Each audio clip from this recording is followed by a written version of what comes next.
सलज जी आपकी आप आवाज ऑडिबल म्यूट नहीं है। है। अच्छा, आप सभी को नमस्कार। न्यू मीडिया सृजन ग्लोबल फाउंडेशन और अदम्य ग्लोबल फाउंडेशन के सहयोग से त्रिपुरा केंद्रीय विश्वविद्यालय, doctor Ambedkar chair Punjab Kendriya Vishwavidyalaya Bathinda, BIU college of humanities and journalism, Asha Paras peace and harmony foundation, Eklavya Vishwavidyalaya Damoh, Amravati group of institution, Thailand Hindi Parishad, Jagat Taran girls degree college, शासकीय रामानुज प्रताप सिंह देव स्नातकोत्तर महाविद्यालय और सृजन संसार अंतर्राष्ट्रीय पत्रिका समूह की विभिन्न पत्रिकाओं के संयुक्त तत्वावधान में आयोजित इस अंतर्राष्ट्रीय हिंदी पत्रकारिता माह 2025 जो कि 30 मई से 30 जून तक प्रतिदिन मनाया जा रहा है, उसके अंतर्गत आज हम सब लोग एकत्रित हुए हैं शोमैन अभिनेता राज कपूर जी की जन्म शताब्दी पूरी होने और उनकी पुण्यतिथि के अवसर पर। और आज की इस अंतर्राष्ट्रीय संगोष्ठी का विषय है हिंदी के प्रचार प्रसार में बॉलीवुड की भूमिका। इस कार्यक्रम में जैसा कि आप बैनर में देख रहे हैं, हम हमारे कार्यक्रम की अध्यक्षता कर रहे हैं प्रोफेसर हरीश कुमार जी, जो कि विभागाध्यक्ष हैं महर्षि दयानंद विश्वविद्यालय रोहतक में। मुख्य अतिथि के रूप में हमारे बीच उपस्थित हैं और अपना मार्गदर्शन दे रहे हैं प्रोफेसर पुनीत बिसारिया जी। हमारे विशिष्ट अतिथियों में आज का जो पूरा पैनल है, विशेषज्ञ मंडल है, विशेषज्ञ मंडल के सदस्य हैं श्री डॉक्टर मोतीलाल गुप्ता आदित्य जी, श्री कपिल कुमार जी, श्री संजय आनंद जी, डॉक्टर अमित शर्मा जी, दीपक मोर जी, प्रदीप शर्मा जी। हम इन सबको सुनेंगे। इससे पहले कि हम कार्यक्रम को आगे बढ़ाएं और वक्ताओं को सुने, मैं आज के इस कार्यक्रम की अध्यक्षता कर रहे और मुख्य अतिथि के रूप में अपनी गणमान्य उपस्थिति के साथ हमारे बीच उपस्थित माननीय प्रोफेसर पुनीत बिसारिया जी से निवेदन करूंगा कि वे अपने आशीर्वचनों के साथ इस कार्यक्रम को शुभारंभ करें। माननीय प्रोफेसर पुनीत बिसारिया जी। बहुत बहुत धन्यवाद डॉक्टर शैलेश जी। सबसे पहले मैं जितनी भी संस्थाएं इस कार्यक्रम को आयोजित कर रही हैं उन सबको बधाई देना चाहता हूं कि उन्होंने पत्रकारिता के 200 वर्ष पूर्ण होने के उपलक्ष्य में और राज कपूर के जन्म शताब्दी वर्ष के अवसर पर उनकी पुण्यतिथि के उपलक्ष्य में इस महत्वपूर्ण आयोजन को उन्होंने एक तरह से प्रारंभ किया और इन दोनों महत्वपूर्ण घटनाओं को एक साथ जोड़कर बॉलीवुड में जो हिंदी का प्रयोग है उसका क्या प्रभाव है वैश्विक स्तर पर, इस विषय पर बात करने के लिए एक बड़े पैनल को आमंत्रित किया। उसके लिए मैं आप सबको धन्यवाद देता हूं कि आपने एक महत्वपूर्ण विषय को महत्वपूर्ण दिन के अवसर पर चुना। और निस्संदेह जिसको हम बॉलीवुड कहते हैं, हिंदी सिनेमा, उसका हिंदी के प्रचार प्रसार में जो योगदान है, जो उसकी भूमिका है, उससे कोई इनकार नहीं कर सकता। लेकिन कई बार होता क्या है कि बहुत से ऐसे महत्वपूर्ण बिंदु होते हैं सिनेमा से खासकर जुड़े हुए, जिनमें बात करने की बहुत अधिक रुचि नहीं होती या संभावनाएं नहीं देखी जाती, जबकि उनके कारण विश्व में हिंदी की पताका बड़े शान से लहराती है। मैं राज कपूर से ही शुरू करना चाहूंगा। राज कपूर ने जब सबसे पहले आग फिल्म बनाई तो वो बहुत बुरी तरह से फ्लॉप हुई, और जब वो फिल्म फ्लॉप हुई तो उसके बाद उन्होंने बरसात फिल्म बनाने का निर्णय लिया। और जब बरसात बना रहे थे तो एक फिल्म समीक्षक ने उनकी हंसी उड़ाई और यह कहा कि जो कुछ वो आग में जलने से बचा पाए हैं वो सब बरसात में वो बहा देंगे, यानी बरसात को भी सुपर फ्लॉप होना है। आप देखिए एक फिल्मकार इसको किस तरह चुनौती की भांति लेता है और कुछ नए लोगों को जोड़ता है, नए गीतकार, नए संगीतकार, पूरे मतलब एक नए प्रतिभाओं की फौज खड़ा करता है और फिल्म लेकर आता है बरसात। और उस फिल्म के गानों की, उस फिल्म की कहानी की वैश्विक सफलता को सिनेमा में जो है बहुत महत्वपूर्ण तरीके से एक स्थापित किया जाता है, और वह फिल्म राज कपूर के जीवन का मील का पत्थर साबित हो जाती है। हवा में उड़ता जाए मोरा लाल दुपट्टा मलमल कट जैसा गाना घर घर में सन 1949 में लोगों की जबान पर चढ़ जाता है। लेकिन इससे हिंदी सिनेमा के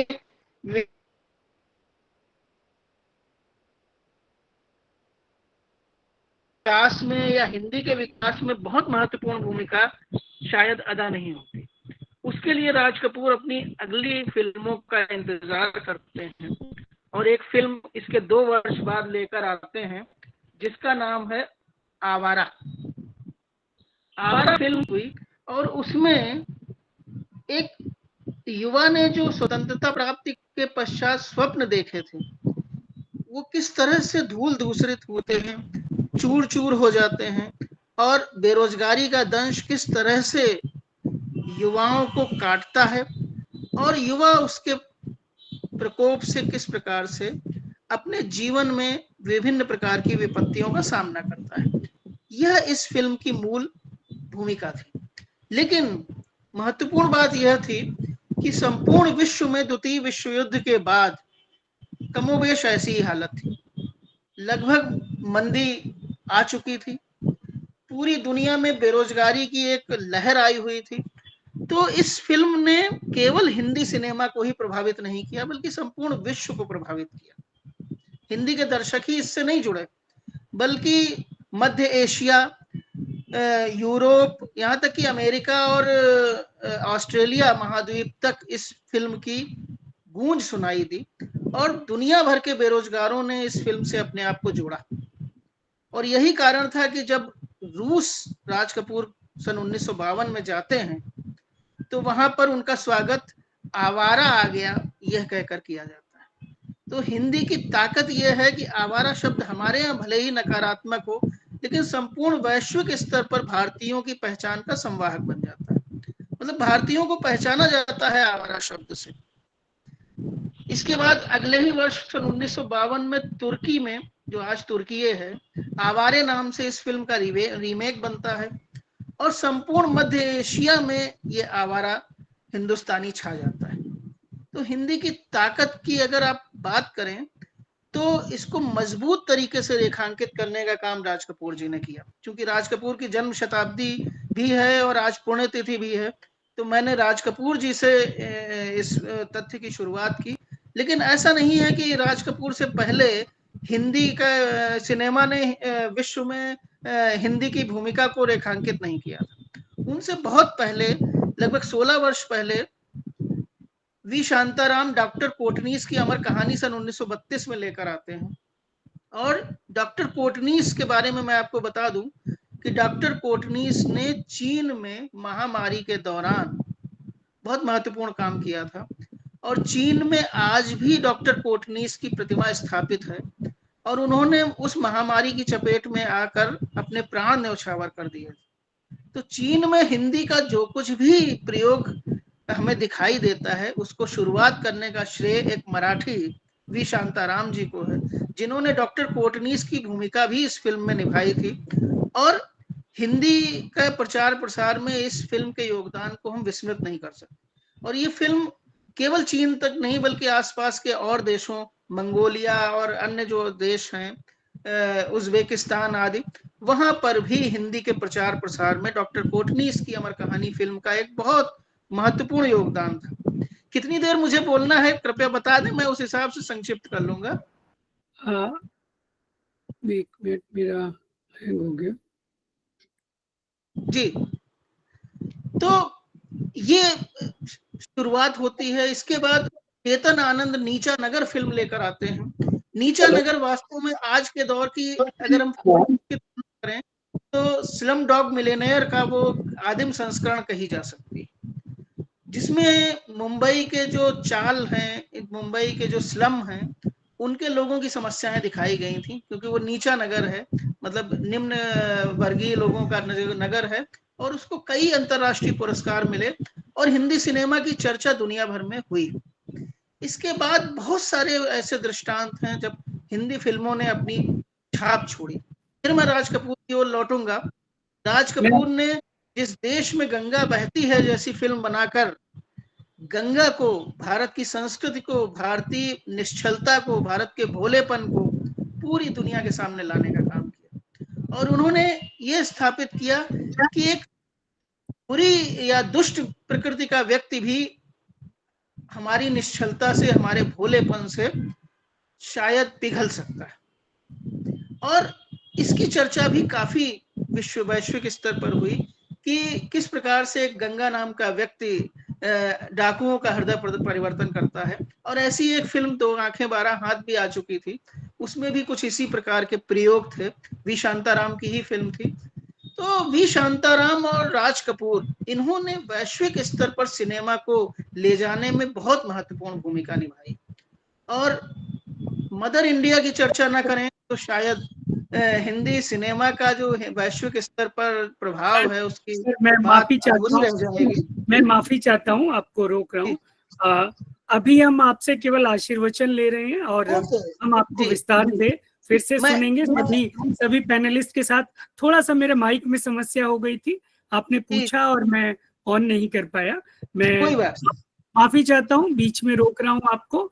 तो हम आशीर्वचन सुन रहे थे माननीय प्रोफेसर पुनीत बिसारिया जी के मुखमंडल से। और आप जो हैं वरिष्ठ फिल्म समीक्षक हैं, पिछले कई दशकों से हिंदी का अध्यापन कर रहे हैं। बुंदेलखंड विश्वविद्यालय में आप विभाग अध्यक्ष हैं हिंदी के और बहुत ही सक्रिय हैं। एक और बात बिसारिया जी के बारे में मैं व्यक्तिगत जोड़ना चाहूंगा। जब मैं पीएचडी का अपना अध्ययन कर रहा था न्यू मीडिया में हिंदी साहित्य की उभरती प्रवृत्तियां विषय पर, तो कुछ ऐसे सोशल मीडिया के, खासतौर पे फेसबुक के पेज मुझे आवश्यक थे जिनमें बड़ी संख्या में हिंदी वाले लोग जुड़े हों। प्रोफेसर पुनीत बिसारिया जी के द्वारा स्थापित एक पेज है साहित्यकार संसद। पुनीत बिसारिया साहब को पता हो क्योंकि उनका बहुत काम है सोशल मीडिया पर भी। तो वो जो आपका पेज है वो मेरी पीएचडी का एक अंग बना है, उस पर मैंने काम किया है। क्योंकि उस वक्त उसमें 10,000 से अधिक जो पेज वाले कुछ गिने चुने समूह थे फेसबुक पर, उनमें से एक था। एक आपकी तरफ से बनाया हुआ और एक इसी नाम से प्रोफेसर हरीश अरोड़ा जी ने दिल्ली में बनाया हुआ है। तो 2 पेज थे। बाकी परिचय बहुत बड़ा है, हम बहुत विस्तार से प्रोफेसर साहब को सुनेंगे। अभी मैं अगले वक्ता की ओर चलता हूं। हमारे अगले वक्ता के रूप में मेरे पुराने अभिन्न मित्र, एक्टर, डायरेक्टर, प्रोड्यूसर और जो थिएटर की दुनिया है, बुनियाद है एक्टिंग की, उस मेरी आवाज आ रही है आप तक? ठीक। तो एक्टिंग की दुनिया में जो प्रशिक्षण का एक बहुत बड़ा संस्थान है जिसको हम अस्मिता थिएटर ग्रुप के नाम से जानते हैं, अरविंद गौड़ जी को आप लोग जानते होंगे, जो भी फिल्म जगत और एक्टिंग जगत से जुड़े हुए लोग हैं। उनका जो मुंबई का प्रकल्प है उसका संचालन, संयोजन प्रदीप शर्मा जी कर रहे हैं। दिल्ली और मुंबई 2 प्रमुख जगहों पर ये रंगमंच है जो कि नए जो एक्टिंग में जाने के इच्छुक लोग हैं उनको प्रशिक्षण प्रदान करता है। और इसकी सफलता का इस बात से अंदाजा लगाया जा सकता है कि बहुत बड़े बड़े जो फिल्म अभिनेता अभिनेत्रियां हैं, कंगना रनौत, दीपक डोबरियाल, पीयूष मिश्रा, मनु ऋषि चड्ढा, शिल्पा शुक्ला, तिलोत्तमा सोम, सीमा आजमी, ईश्वक सिंह, राशि बनी, ऐसी बहुत लंबी सूची है। 100 से अधिक बॉलीवुड के चर्चित लोग हैं जो इस थिएटर ने प्रोड्यूस किए हैं। और मैं बहुत ही सम्मान और आदर के साथ आमंत्रित कर रहा हूं उसी थिएटर ग्रुप के मुंबई के संचालक आदरणीय अभिनेता श्री प्रदीप कुमार जी को। नमस्कार शुक्ला जी, बहुत बहुत धन्यवाद। और आज हिंदी पत्रकारिता के 200 वर्ष पूरे होने पर और राज कपूर साहब की पुण्य जयंती के अवसर पर ये जो कार्यक्रम है, इसमें आए हुए सभी वक्ताओं को नमस्कार और हार्दिक अभिनंदन। मेरा नाम प्रदीप कुमार शर्मा है, अभी शैलेश जी ने बता ही दिया है। और हिंदी के प्रचार प्रसार में बॉलीवुड मतलब हिंदी फिल्मों की भूमिका, तो इससे तो बिल्कुल हम इनकार ही नहीं कर सकते कि कितना ज्यादा योगदान है। और इसका आइडिया आप यहीं से लगा लो कि हम अगर बाहर भी चले जाएं या भारत के उन हिस्सों में जहाँ हिंदी भाषी लोग नहीं है, वहां पर भी हिंदी फिल्मों के डायलॉग अक्सर हमें सुनने में मिल जाते हैं कि कितने आदमी थे, डॉन को ढूंढना मुश्किल ही नहीं, मतलब इस तरह की। और गानों की तो बात ही छोड़ दो। तो बेशक हिंदी फिल्मों के योगदान को तो हम बिल्कुल भी ए, इसमें हिंदी के प्रचार प्रसार में हम मतलब अवॉइड तो कर ही नहीं सकते हैं। ये बड़ी अच्छी बात है। लोकप्रियता की जहां तक बात आती है तो हिंदी फिल्मों के गाने, लोग, आवाज मेरी आ रही है ना? हाँ। अगर लोकप्रियता की बात हम करते हैं तो हिंदी फिल्मों के गाने गांव गांव शहर शहर हर जगह, मतलब वो चाहे हिंदी भाषी हो चाहे ना हो, हर जगह देखे सुने जाते हैं। और गानों के माध्यम से एक तो ये भी होता, मैंने जैसे कि हमारे थिएटर में कुछ साउथ इंडियन लोग भी आते हैं, तो उनको उनकी हिंदी उतनी अच्छी नहीं होती है, मतलब उनको हिंदी के कुछ ऐसे बहुत ज्यादा बातचीत भी नहीं समझ में आती, लेकिन हिंदी के गाने वो गा लेते हैं। कुछ मेरे मित्र हैं जो बंगाली भी हैं, वो जनरल हिंदी बोलने में उनको दिक्कत आती है, लेकिन हिंदी के गाने जब गा रहे होते हो उसकी बातें अलग हो जाती है। और रही बात हिंदी फिल्मों की, तो आजकल जिस तरह से मतलब हिंदी का जो सिनेमा बन रहा है उसकी डबिंग दूसरी भाषाओं में हो जाती है, तो इस तरह से हमारी एक पहुंच जो है उन क्षेत्रों में भी बढ़ रही है जहां पर हिंदी बोलने वाले लोग उतने नहीं हैं।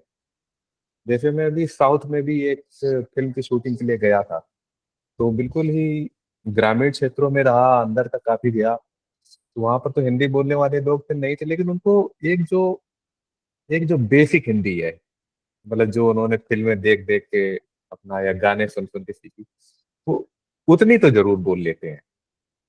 तो ये बड़ी अच्छी चीज है।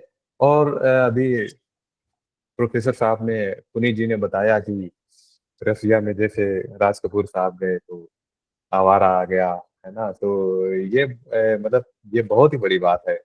और थिएटर में जैसे कि मैं इतने दिनों से हूँ, तो यहाँ पे कुछ बाहर के भी कलाकार हमारे साथ जुड़े रहते हैं, ऑस्ट्रेलिया के हो गए या यूरोप हो गए, तो वो यहाँ हिंदी थिएटर कर रहे होते हैं, जबकि हिंदी उनकी कोई मूल भाषा तो है नहीं, लेकिन बहुत ही अच्छा कर रहे होते हैं। तो इस तरह से जब वो जाते हैं यहाँ से अपने देश में वापस, तो वहाँ पे भी हिंदी में जिस तरह से बातचीत और हिंदी का जो प्रसार प्रसार होता है, वो बहुत अच्छी बात है। तो मतलब ये हमारे लिए खुशी की बात है। और शुक्ला जी ने आज के दिन पे ये कार्यक्रम रखा है कि राज कपूर जी की आज पुण्यतिथि है, तो ये बहुत बड़ी बात है। धन्यवाद शुक्ला जी। बहुत बहुत धन्यवाद। फिर हैंग हो गया। आवाज आवाज आ रही है मेरी आपको? जी।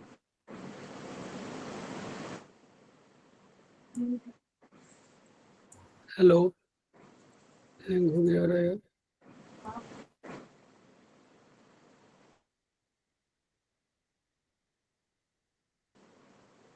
कपिल जी नमस्कार। हाँ, अब हटा। बहुत बहुत धन्यवाद प्रदीप जी। आज कई तरह की बार बार स्क्रीन हैंग हो जा रही है। कपिल साहब, बहुत बहुत नमस्कार, स्वागत है आपका।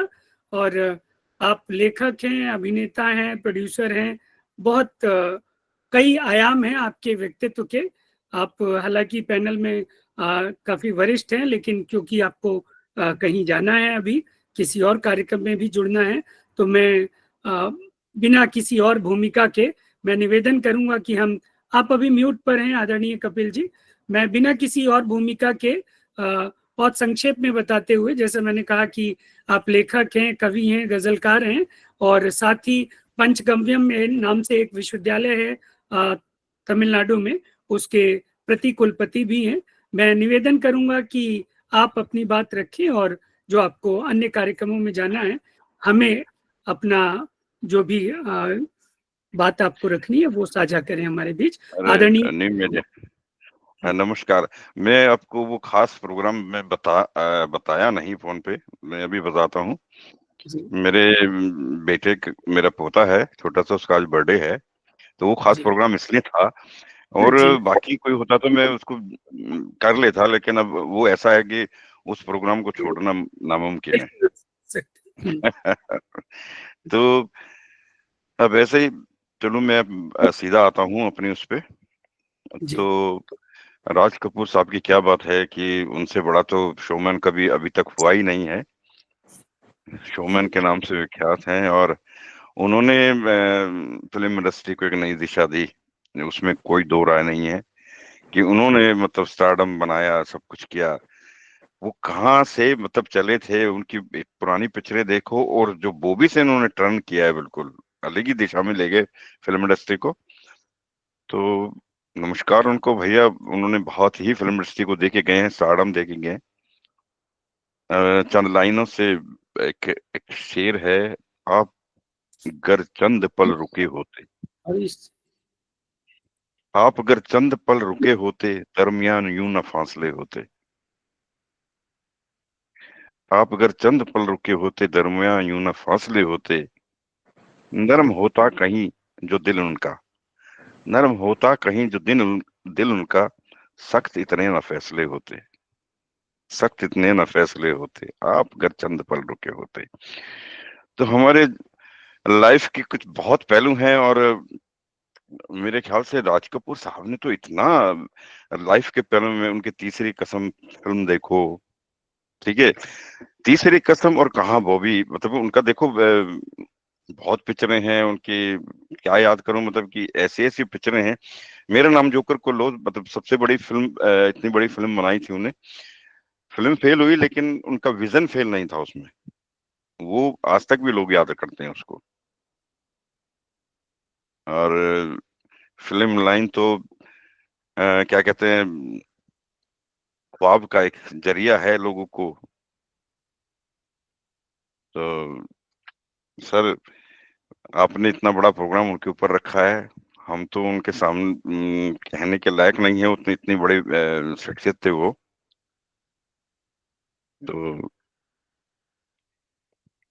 अब मैं क्या सुनाऊं आपको, कुछ गजल सुनाऊं, क्या सुनाऊं, कुछ जो आप सुनना चाहेंगे मैं सुना सकता हूं।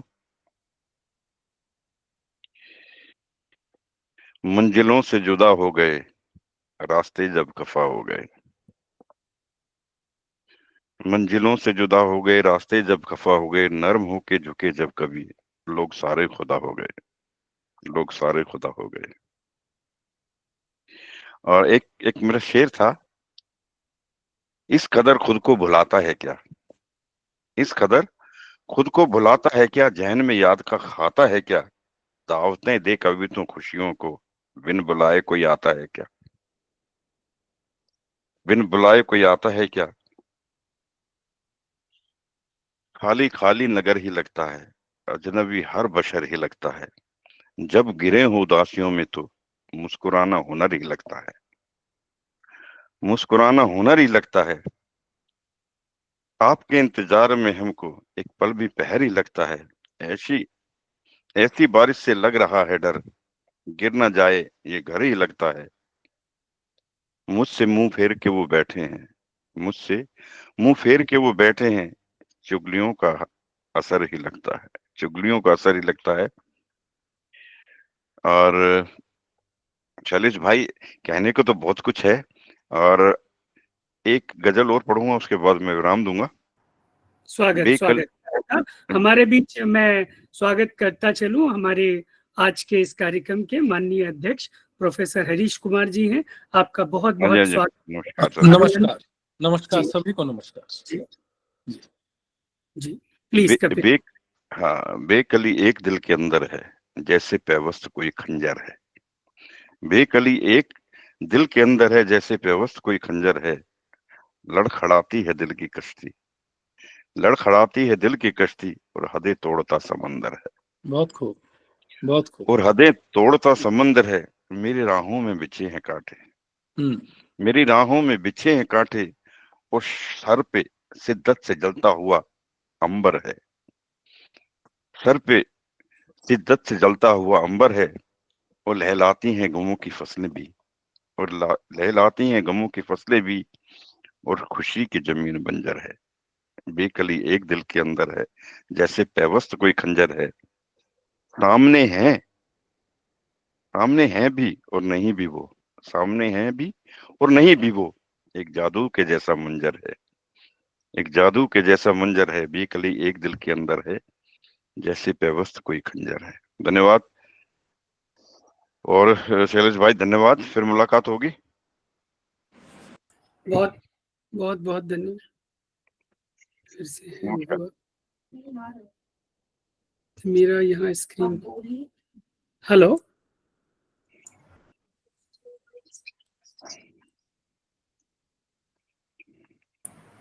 सलत से आपकी आवाज आ रही है? आ रही है आवाज आपकी? मेरी आवाज आ रही है आपको? आ रही है। तो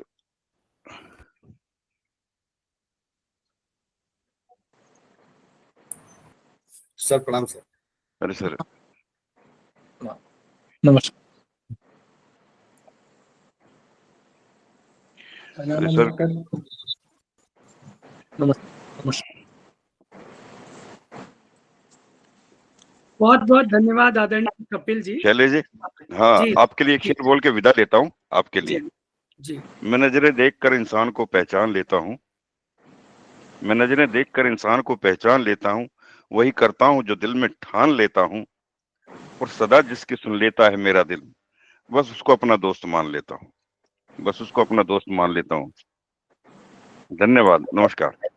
नमस्कार। वाह, बहुत बहुत धन्यवाद आदरणीय कपिल जी। और हम थोड़ा सा समय की जो सीमा है उससे लेट चल रहे हैं, तो मैं बहुत ज्यादा भूमिका न बनाते हुए हमारे अगले जो वक्ता हैं आदरणीय डॉक्टर अमित शर्मा जी, मेरे पुराने मित्र, और कभी हम लोगों ने एक ही जगह पढ़ने का प्रयास किया था प्रोफेसर हरीश जी के विश्वविद्यालय में, लेकिन आपको हिसार मिला और मुझे प्रोफेसर हरीश जी का सानिध्य प्राप्त हुआ। खैर, जो होता है अच्छा होता है। डॉक्टर अमित जी 10-12 वर्षों तक व्यवहारिक रूप से पत्रकार रहे, बहुत बड़े बड़े जो भी मुख्य धारा के अखबार हैं उनसे जुड़े रहे, और उसके बाद उन्होंने पीएचडी प्राप्त की गुरु जम्बेश्वर विश्वविद्यालय से, न्यू मीडिया में जो समाचारों का प्रचलन है उसको लेकर नए विषय पर, और जेईआरसी और उसके बाद मणिपाल विश्वविद्यालय के बाद अभी आप इलाहाबाद विश्वविद्यालय में पत्रकारिता पढ़ा रहे हैं, और साथ ही वहाँ जनसंपर्क अधिकारी की भूमिका भी निभा रहे हैं। बहुत बहुत स्वागत है डॉक्टर अमित शर्मा जी, आप अपनी बात रखें। धन्यवाद शैलेश भाई साहब। बड़ा मुश्किल है अपने टीचर के साथ मन साझा करना। नमस्कार। बड़ी जिम्मेदारियां हैं। हमारे बड़े भाई जैसे पुनीत बिसारिया जी भी हैं, उनका भी स्वागत है। आदरणीय संजय जी, आदरणीय दीपक जी, आदरणीय मोतीलाल गुप्ता जी, आदरणीय प्रदीप शर्मा जी और आदरणीय कपिल जी, सभी का स्वागत है। क्योंकि मैं पेशे से टीचर हूं तो अपनी शुरुआत भूमिका के साथ करता हूं। हम लोग तो रिसर्च पेपर लिखते भूमिका लिखते हैं, वो भी इम्पोर्टेंट है। फिल्में जो हैं यथार्थ, कल्पना और कला का एक संगम होता है। कहते थे साहित्य समाज का दर्पण है, तो हम देखते हैं कि फिल्में भी समाज का दर्पण, जो जैसा दौर रहा है उसके अकॉर्डिंग फिल्में बनती रही, चाहे वो धर्म का दौर रहा हो 1950 तक, उसके बाद शासन का दौर रहा हो, या गरीबी अमीरी की खाई का दौर रहा हो, फिल्मों में वो प्रतिबिंब दिखता है। समय के साथ चेंज होता है। आजकल की फिल्में और 90s की फिल्में हम देखते हैं तो लगता है कि बहुत ज्यादा चेंज आ गया। खासकर हमारे जैसे जो संक्रमण काल के लोग हैं, जो संक्रमण काल के दौर के लोग हैं, इनको लगता है कि फिल्में देखने लायक बची नहीं है, क्योंकि हम लोग जन्मे तो दौर अलग था, पढ़े लिखे तो दौर अलग था, और जो अभी का दौर है वो अलग है। बहुत बड़ा चेंज आ गया है ट्रांजिशन फेज के दौर में।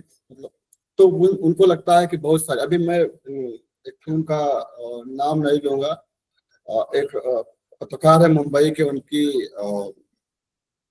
जीवन पर बनी फिल्म है और नेटफ्लिक्स पर अवेलेबल थी, हमने देखी। तो मतलब उसको देखने मुझे लगा कि क्या पत्रकार ऐसा सामाजिक जीवन में हो सकता है क्या?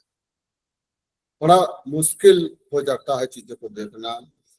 लेकिन क्योंकि जो दौर फिल्मों में समाज के, चाहे सोशल मीडिया का युग है, जो दिखाया जा रहा है एक्चुअल में बस, भले वो हमारे समाज में नहीं है, लेकिन आदरणीय प्रदीप जी मुंबई में हैं, उनको पता होगा, शायद वो दौर उनका ऐसा रहा होगा, तभी फिल्मों ने दिखा।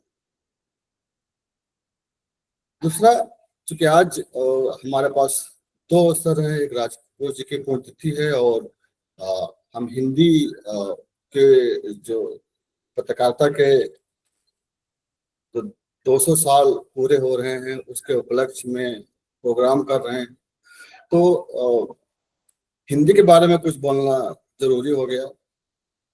हिंदी को लेकर के बहुत सारे लोग बहुत सारी चीजें बोलते हैं, लेकिन जो वर्तमान दौर है, हिंदी सबसे ज्यादा बोले जाने वाली भाषाओं में से एक है। चीन को चाहे मानदान हो चाहे अंग्रेजी, उसके बाद अगर कोई सबसे ज्यादा बोले जाने वाले सामाजिक आम बोलचाल में तो हिंदी ही। सामाजिक राजनीतिक विरोध रहते हैं, उसको लेकर के हम भारत के अंदर और भारत के बाहर भी हिंदी को लेकर बहुत सारे विरोध भी देखने को मिलते हैं। उसके बाद भी हिंदी आम जन की भाषा है, सबसे प्रचलित भाषा है।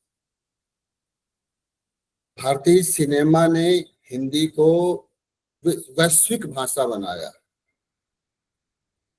एक छोटा सा अपना व्यक्तिगत अनुभव बताता हूँ कि मैं जब पढ़ रहा था तो मेरे साथ में बिहार के कुछ बच्चे पढ़ते थे, तो हम लोग रात में भोजपुरी फिल्म देखते थे। भोजपुरी फिल्म देख देख के हम लोगों ने भोजपुरी सीखी, उनकी स्टोरी मुझे अच्छी लगने लगी। ऐसे ही जो भारतीय लोग हैं जो विदेशों में गए, वहां उन लोगों के समाज में जुड़े और उस समाज के लोगों को के साथ फिल्में देखी, उससे हमारी हिंदी का प्रचार हुआ। तो हिंदी प्रत्यक्ष और अप्रत्यक्ष रूप से फिल्मों के द्वारा फिल्म जो उसका प्रचार होता रहा। जो अप्रवासी जो जो भारत के बाहर भारतीय रह रहे हैं, उनकी एक दो पीढ़ियां जो हैं वो भारतीय फिल्मों के कारण ही अभी हिंदी जुड़ी हुई है। इसमें इसे कहने में मुझे कोई संशय नहीं है, क्योंकि यही सत्य है। राजनीतिक सामाजिक जीवन में हिंदी का बड़ा विरोध होता है, खासकर साउथ की राज्यों में। लेकिन उन्हीं साउथ के राज्यों की बनी फिल्में, चाहे वो केजीएफ हो, चाहे वो पुष्पा हो, कांतारा हो, हिंदी डब होके पूरे भारत में कश्मीर से कन्याकुमारी तक देखी जाती है। ये हिंदी की ताकत है। हिंदी के बिना कोई भी भारतीय सिनेमा लंबे समय तक टिक नहीं सकता।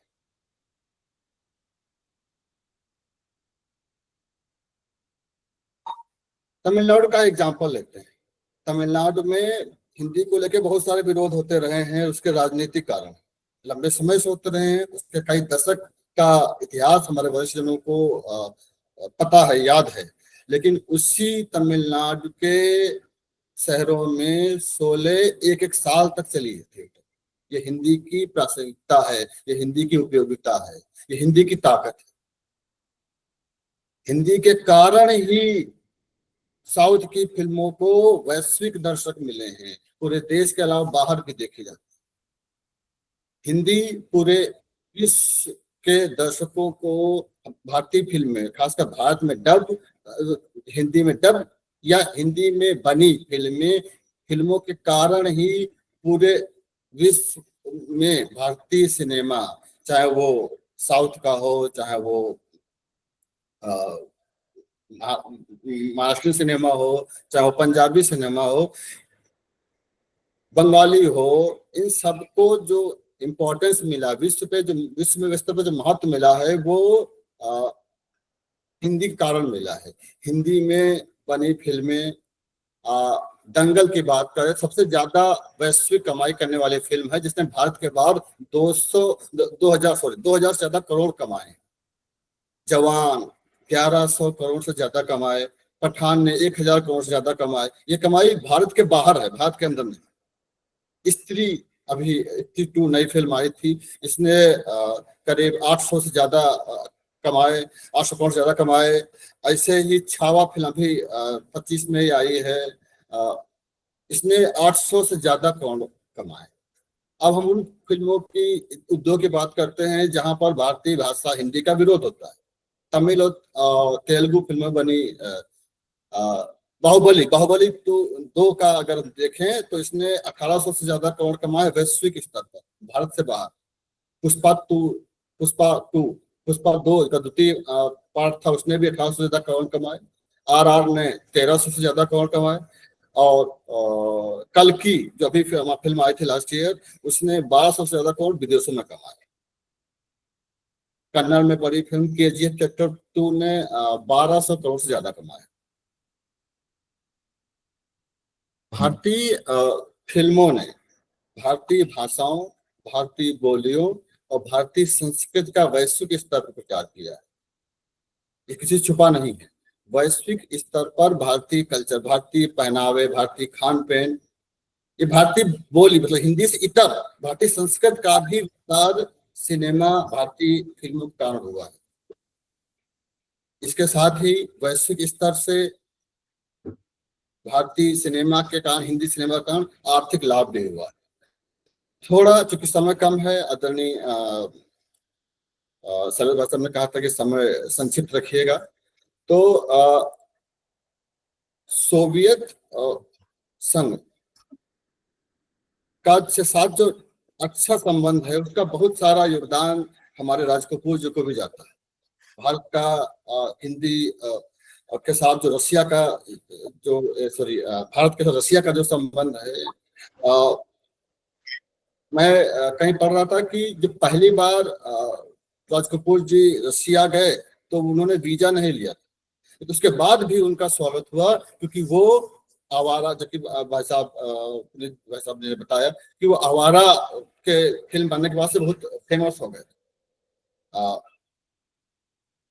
आदरणीय भाई साहब ने कुछ पक्ष रखे। एक पक्ष मैं ये कहना चाहता हूँ कि तो राज कपूर जी को अगर इंटरनेशनल रिलेशंस में PhD किए हुए, मैं आवारा हूँ उनका गाना जो है ना, रशिया के रूस के जो राष्ट्रपति थे तत्कालीन, बोरिस येल्तोविच, वो उनका पसंदीदा गाना हुआ करता था।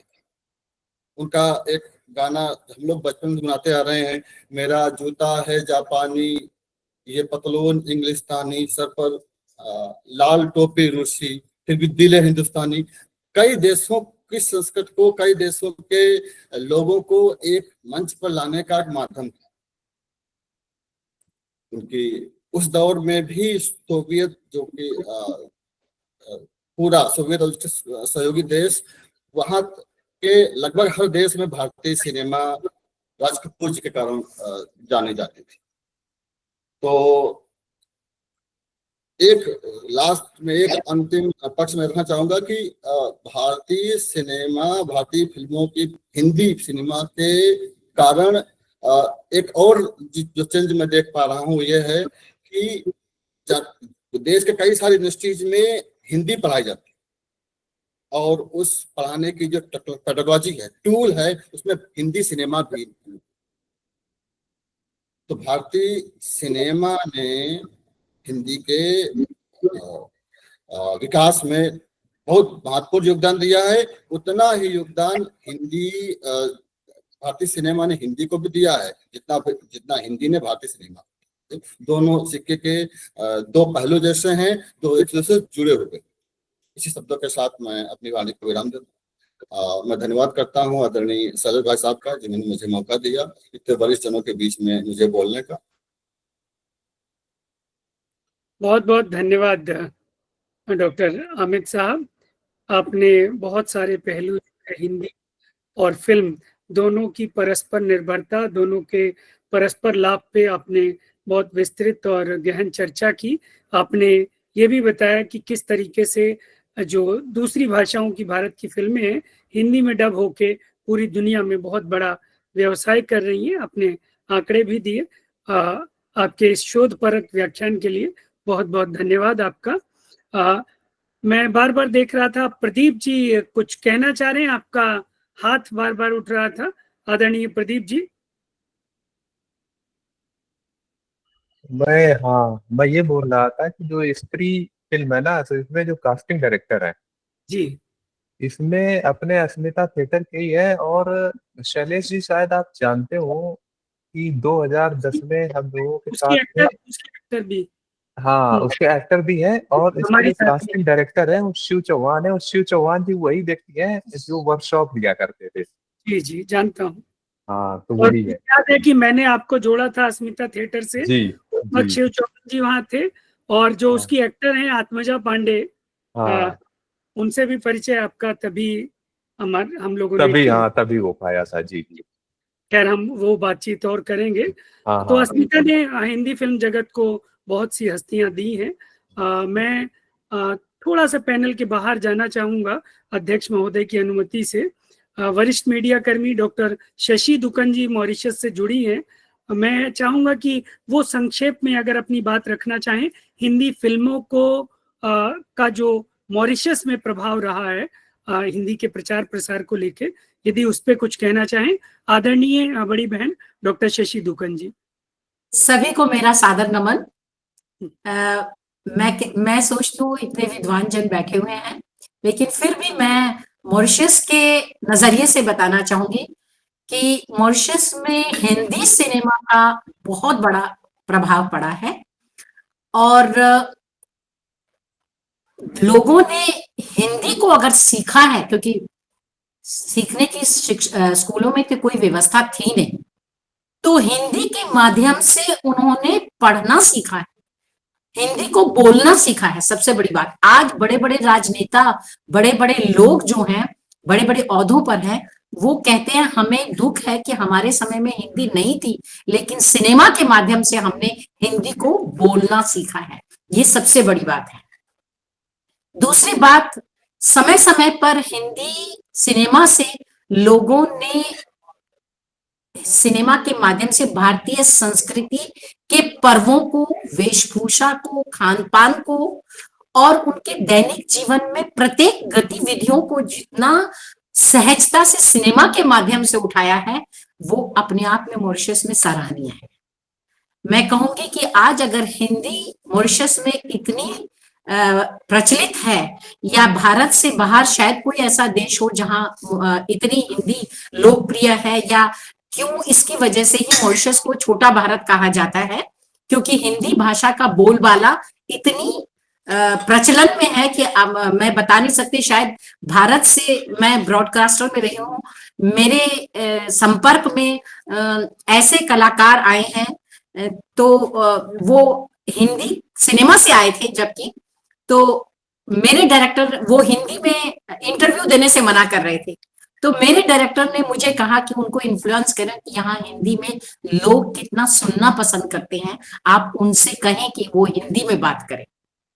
और आप थी सिमी ग्रेवाल, मैं श्रीदेवी जी को तो समझ सकती हूँ क्योंकि वो साउथ से थी, उनकी फिल्मों में डबिंग होती थी, फिर भी मैंने उनको मनाया कि लोग आपको हिंदी सिनेमा से जानते हैं, तो वो कुछ ना कुछ हिंदी बोल पाए।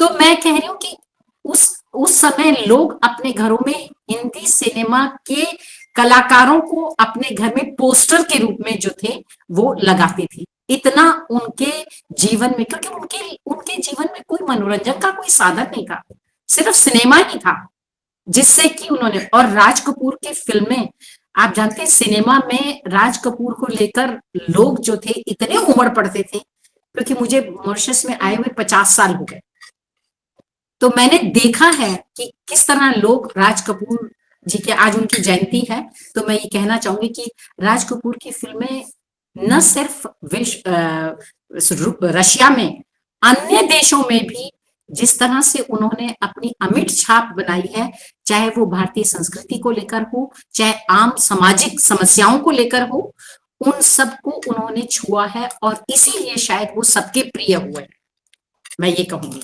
और हिंदी सिनेमा का मॉरिशस में बहुत ही प्रभाव है। एक और उदाहरण मैं दूंगी, जबकि लोगों को पता नहीं था यहाँ पर कि मृत्यु के समय में सफेद कपड़े पहने जाते, फिल्मों में देखकर लोगों ने ये प्रचलन जो है जारी अब शुरू किया है। और मैं समझती हूँ इस तरह से कई ऐसी बातें हैं जो उन्होंने हिंदी सिनेमा से सीखी।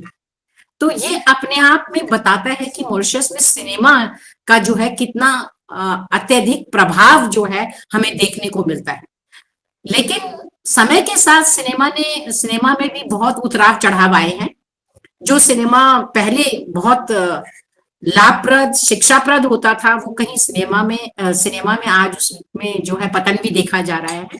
लेकिन उम्मीद है कि ये सिनेमा जो है वो एक ऐसी ऊंचाइयों को छुएगा जो पहले छू चुका है।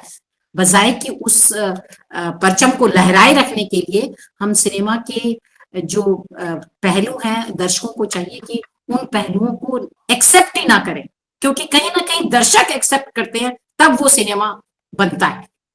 तो कहीं हद तक जरूरत है समाज के लोगों को भी कि सिनेमा के अच्छे पहलुओं को दर्शाएं। जैसे आजकल बहुत अच्छी फिल्में आ रही हैं, छावा ही ले लें। इसके अलावा मैं नहीं कह रही कि हम आधुनिक दौर को ना जताएं या ना दिखाएं या ना दर्शाएं, लेकिन उस आधुनिक दौर में अश्लीलता नहीं होनी चाहिए। ये बात जो है कहीं ना कहीं सिनेमा को बहुत हद तक उसने सिनेमा के क्षेत्र को कहीं ना कहीं पतन की ओर जो है धकेला है।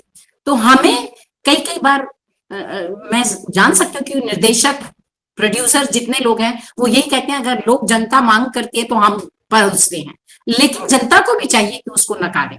तभी एक सिनेमा जो है जिस ऊंचाइयों तक पहुंच पाया था आज उसी ऊंचाइयों को छू पाएगा, मैं सोचती हूँ। तो मॉरिशस में तो सिनेमा का बहुत क्योंकि हिंदी का बहुत बोलबाला है, हिंदी का बहुत प्रचलन है और सिनेमा से मॉरिशस में लोगों के जीवन में बहुत बदलाव आया है, बहुत आधुनिकीकरण आया है। ये हमें मैं समझती हूँ हमारी जनता जो है इस बात को स्वीकारती है। और मैं ज्यादा नहीं बोलूंगी, मेरे को शैलेश जी ने आज मौका दिया जबकि मुझे नहीं बोलना था, लेकिन फिर भी जब उन्होंने मेरी ओर इंगित किया इशारा तो मैं बोलना चाहूंगी कि और इसके लिए मॉरिशस ब्रॉडकास्टिंग कॉर्पोरेशन का बहुत बड़ा योगदान रहा है। समय समय पर उन्होंने शिक्षाप्रद फिल्मों को जो है नेशनल टेलीविजन रेडियो पर जो है प्रसारित किया है। ये बहुत बड़ी बात है। इसके अलावा सिनेमा तो चाहे बाहर कमर्शियल है, चाहे किसी तरह से भी आर्ट सिनेमा हो, बाहर चलता ही है, लेकिन नेशनल टेलीविजन पर सिनेमा के उन पहलुओं को, उन फिल्मों को दिखाना जिसमें लोग जो है, क्योंकि मॉरिशस में भी बहुत बड़ी सुविधाएं नहीं थी, टेलीविजन ही एक माध्यम था, तो उस माध्यम से लोगों को जो है बहुत लाभ पहुंचा है। आज अगर आप देखते हैं मॉरिशस लोगों का जीवन जो है वो बहुत जो है सिनेमा से जुड़ा हुआ है और वो बहुत सिनेमा से प्रभावित है। तो ऐसे में यही होना चाहिए कि सिनेमा उच्च कोटि का होना चाहिए। ज्यादा मैं नहीं कहूंगी, शायद मैं गलत भी हो सकती हूँ, मेरी राय से शायद कोई सहमत ना भी हो, लेकिन बात जो है जो सही बात है वो कई बार कड़वी जरूर होती है, लेकिन उसके पीछे उसकी सत्यता जो होती है उसके मायने होते हैं। यही कहना चाहूंगी। धन्यवाद, आपने मुझे मौका दिया शैलेश जी, इसके लिए बहुत बहुत धन्यवाद। मैं डॉक्टर दुक्कन जी एक चीज पूछना चाहूंगा, अभी जो सिनेमा घर हैं उनकी क्या स्थिति है छोटे से द्वीप मॉरिशस में, है या नहीं है, कितनी है? नहीं है सिनेमा की। देखें, एक समय एक दौर आया था जबकि सिनेमा बंद हो गया था और उसका असर सिर्फ मॉरिशस में नहीं भारत में और अन्य जगहों में भी पड़ा था जब वीडियो का दौर आया और तब सिनेमा का।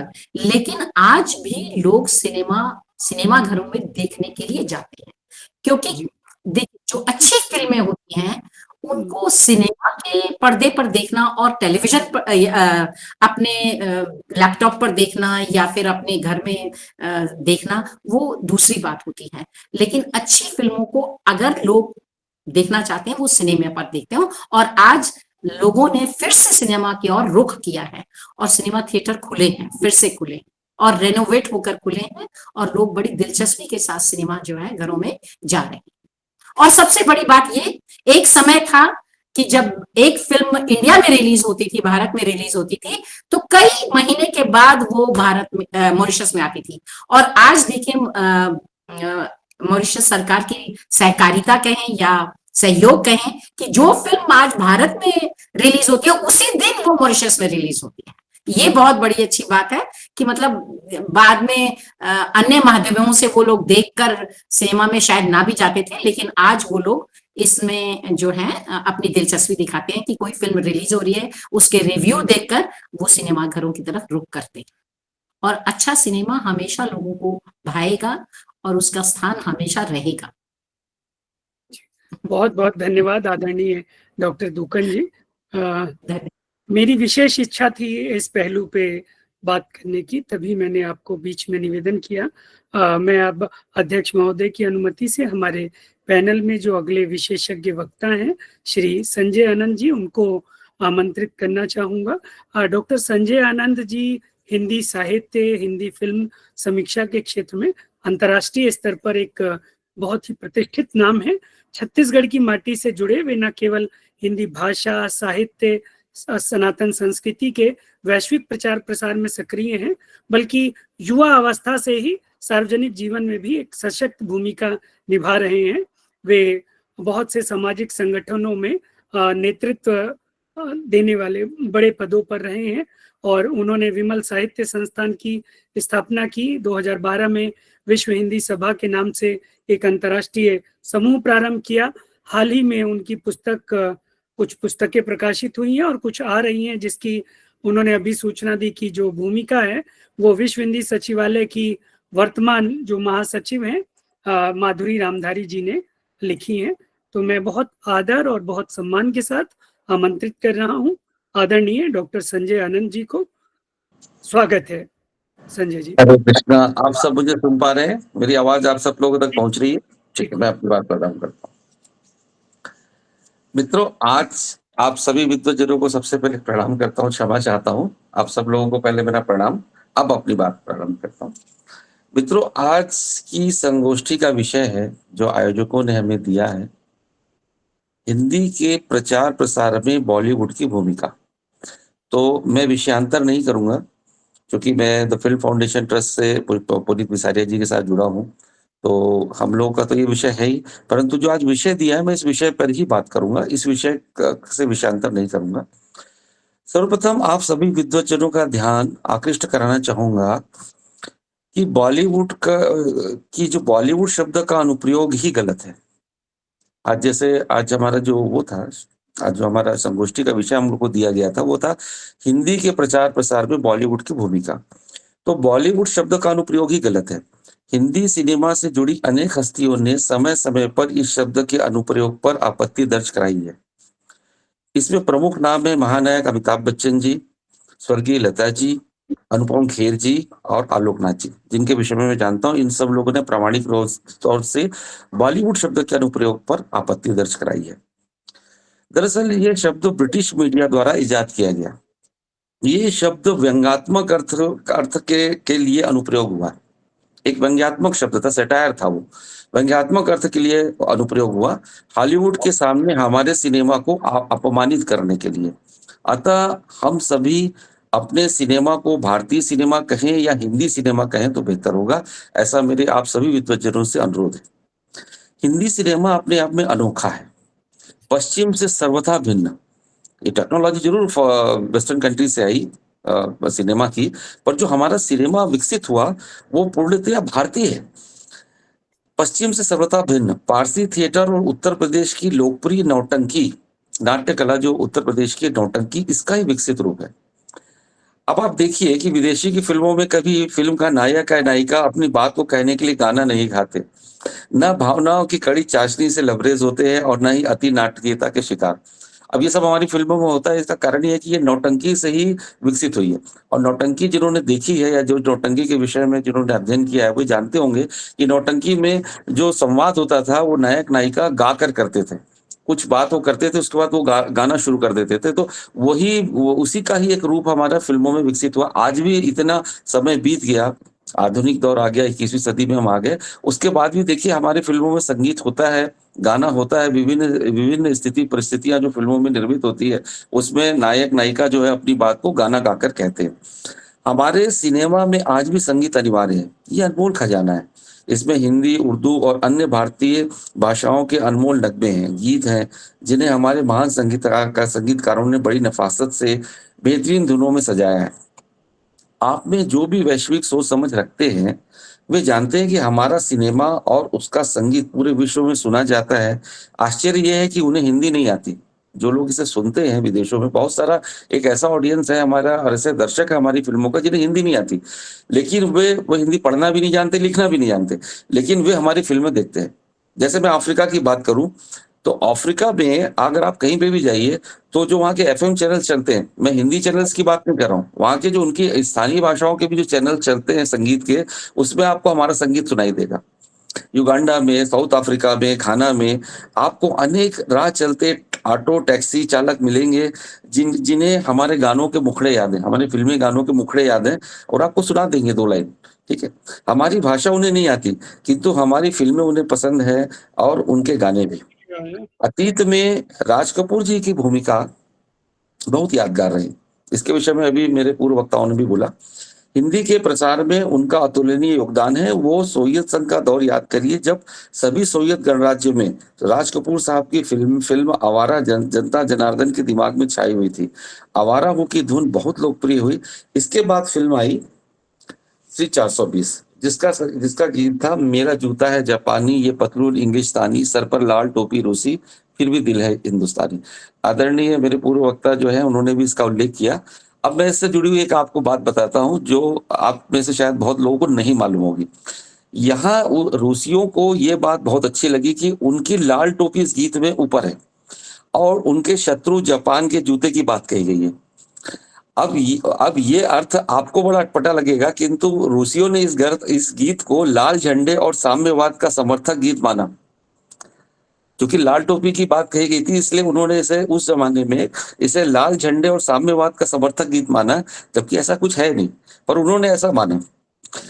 आप देखिए उसके बाद का जो दौर आता है, उसके बाद के दौर में भी हम देखते हैं कि जो उन्होंने जो आरंभ किया, एक कलात्मक फिल्म का दौर आरंभ किया जिसमें जागते रहो बनाई, आवारा बनाई, श्री 420 बनाई, जिसमें संगीत था हमारा एक बॉलीवुड का मसाला था लेकिन उसके साथ में एक संदेश भी था। और बाद में फिर समानांतर से और विकसित हुआ तो समानांतर वामपंथी सिनेमा आया जिसमें सत्यजीत रे हैं, मृणाल सेन है, इनका सिनेमा भी विदेशों में देखा गया। परंतु हिंदी की जो लोकप्रियता रही वो हमारी मसाला फिल्म ही के द्वारा ही हिंदी लोकप्रिय हुई। उनको ही दर्शक मिले हैं।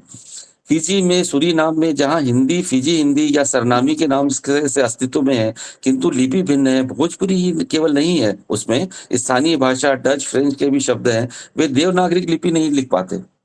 वहां पर वो लोग जो हिंदी लिखते हैं, सरनामी जो लिखते हैं वो डच में लिखते हैं और फिजी हिंदी भी वो जो है वो रोमन लिपि में लिखते हैं। तो हिंदी देवनागरी लिपि में नहीं लिखी जाती किंतु उनके घरों में, उनके टीवी चैनल में, एफएम रेडियो में हिंदी फिल्मी संगीत की भरमार है। सभी हिंदी फिल्म यहाँ बड़े चाव से देखी जाती है। वेस्ट इंडीज के भारतवंशी हों, मॉरिशस के भारतवंशी हों, सभी को भारतीय हिंदी सिनेमा ने भारत से जोड़कर रखा है। हिंदी के प्रसार में हमारी फिल्में सबसे अग्रणी है। बुल्गारिया हो, कजाकिस्तान हो, इंडोनेशिया हो, फिलीपींस हो, कोरिया हो, सभी देशों में हिंदी स्वीकार है। हम उसके गीत स्वीकार है। टूटी फूटी ही सही हिंदी बोली और समझी जाती। अब देखिए यहाँ पर जैसे मैं आपको बता रहा हूँ ये तो एक राज कपूर का दौर था। उसके बाद कजाकिस्तान में मेरे मित्र आदरणीय शुभमन जी वहां पर राजदूत हैं, तो उन्होंने मुझे ये बात बताई कि कजाकिस्तान में लोग मिथुन चक्रवर्ती को बहुत पसंद करते हैं। उनकी फिल्में बड़ी लोकप्रिय हुई। वो हिंदी नहीं जानते वहां पर, लेकिन उनकी फिल्में, उनके गाने, डिस्को दीवाने वगैरह फिल्म के गाने बहुत लोकप्रिय हुए। और अभी का जो दौर है, अभी के दौर की अगर मैं बात करूं तो अभी कोरिया में हमारी हिंदी फिल्में बड़ी लोकप्रिय है। शाहरुख खान वहां पर बड़े ही लोकप्रिय कलाकारों में उनकी गिनती होती है। वहां की लड़कियां उनकी फोटो को अपने कमरे में लगाती हैं, अपने उनके गीतों को गाती हैं, अपनी गाने का प्रयास करती हैं। उनकी रोमांटिक फिल्में बहुत पसंद की जाती। तो ये हमारी हिंदी फिल्मों का एक ऑरा है, एक उसका प्रभाव मंडल है जिसमें पूरा विश्व आ रहा है। अब विश्व का कोई क्षेत्र ऐसा छूटा नहीं है जहाँ हिंदी फिल्म आप नहीं है। हिंदी बोलने वाले नहीं होंगे, शायद हमारे भारतवंशी वहां नहीं होंगे या हमारे प्रवासी भारतीय भी वहां नहीं होंगे, लेकिन हिंदी फिल्में वहां पहुंच चुकी है। हिंदी के प्रचार प्रसार में इनका बहुत बड़ी भूमिका है। तो इसका श्रेय निश्चित ही हिंदी सिनेमा को जाता है। हिंदी के प्रसार में हिंदी सिनेमा का बाजार अब विश्वव्यापी है। हमारी फिल्में अब केवल उत्तर भारत के कुछ शहरों में रिलीज नहीं होती। अभी आप देखिए, कोई भी फिल्म हमारी रिलीज होती है तो वर्ल्ड वाइड उसका प्रीमियर होता है, पूरे विश्व स्तर पर रिलीज होती है। दुबई में रिलीज होगी, न्यूयॉर्क में रिलीज होगी, आपका यूरोप के सारे बड़े शहरों में रिलीज होगी, और सेम डे होती है, उसी दिन होती है। तो आप देखिए कि हमारा जो मार्केट है वो कितना विश्वव्यापी हो गया है। तो इसमें केवल वहां के भारतवंशी और प्रवासी भारतीय फिल्में देख रहे हैं ऐसा नहीं है, वहां के लोग भी वो हमारी फिल्में देखते हैं। तो ये बहुत बड़ा बदलाव आया है कि वहां के स्थानीय लोग भी हमारी फिल्मों में रुचि लेने लगे। हमारे हिंदी सिनेमा पूरे विश्व में हिंदी का और भारत की बहुरंगी संस्कृति का प्रसार करता है। कुछ वर्ष पूर्व इसे उद्योग का दर्जा दिया गया। हमारी फिल्मों को पूरा तो नहीं, परंतु उद्योग का दर्जा कुछ हद तक दे दिया गया है। तो इससे क्या हो रहा है कि कंपनियों का इन्वेस्टमेंट आ रहा है। तो अभी फिल्मों की तकनीक और गुणवत्ता देखें तो आदरणीय अभी मेरे पूर्व प्रवक्ता फिल्मों से जुड़े हुए हैं, आपने उनका परिचय बताया, तो वो मुझसे सहमत होंगे कि पहले की तुलना में तकनीक, भले ही फिल्मों की कथानक अच्छे बुरे समय समय पर आते जाते रहते हैं। मैं फिल्म समीक्षक हूँ, पहले भी अच्छी फिल्में बनी है, पहले भी बुरी फिल्में बनी, आज भी अच्छी फिल्में बन रही है, आज भी बुरी फिल्में बन रही, लेकिन तकनीक और गुणवत्ता जो है पहले से बहुत बेहतर हुई है। अभी हमारी जो फिल्में हैं वो तकनीक में हॉलीवुड की फिल्मों से कहीं कमतर नहीं है। बहुत बेहतरीन तकनीक आ गई है। बहुत कंप्यूटर का उपयोग हो या और भी सारे जो सेट्स वगैरह लगते हैं, उसके लिए करोड़ों रुपए खर्च करने के लिए हमारे जो निर्माता सक्षम है, क्योंकि इन्वेस्टमेंट आ रहा है, एक वो बिजनेस को के रूप में स्वीकार कर लिया गया।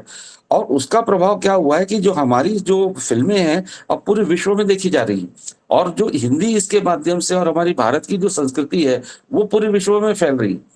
क्योंकि वो हमारी फिल्मों को देखते हैं तो हमारा रहन सहन देखते हैं, हमारा खान पान देखते हैं, हमारी बोलचाल को समझने का प्रयास करते हैं। तो इस प्रकार से हिंदी फैल रही है। हिंदी का एक जो है उसके प्रति एक सकारात्मक वातावरण विश्व स्तर पर बनता है। निश्चित ही हमारा सिनेमा हिंदी के प्रचार प्रसार में अग्रणी भूमिका निभा रहा है, इसमें कोई दो मत नहीं है।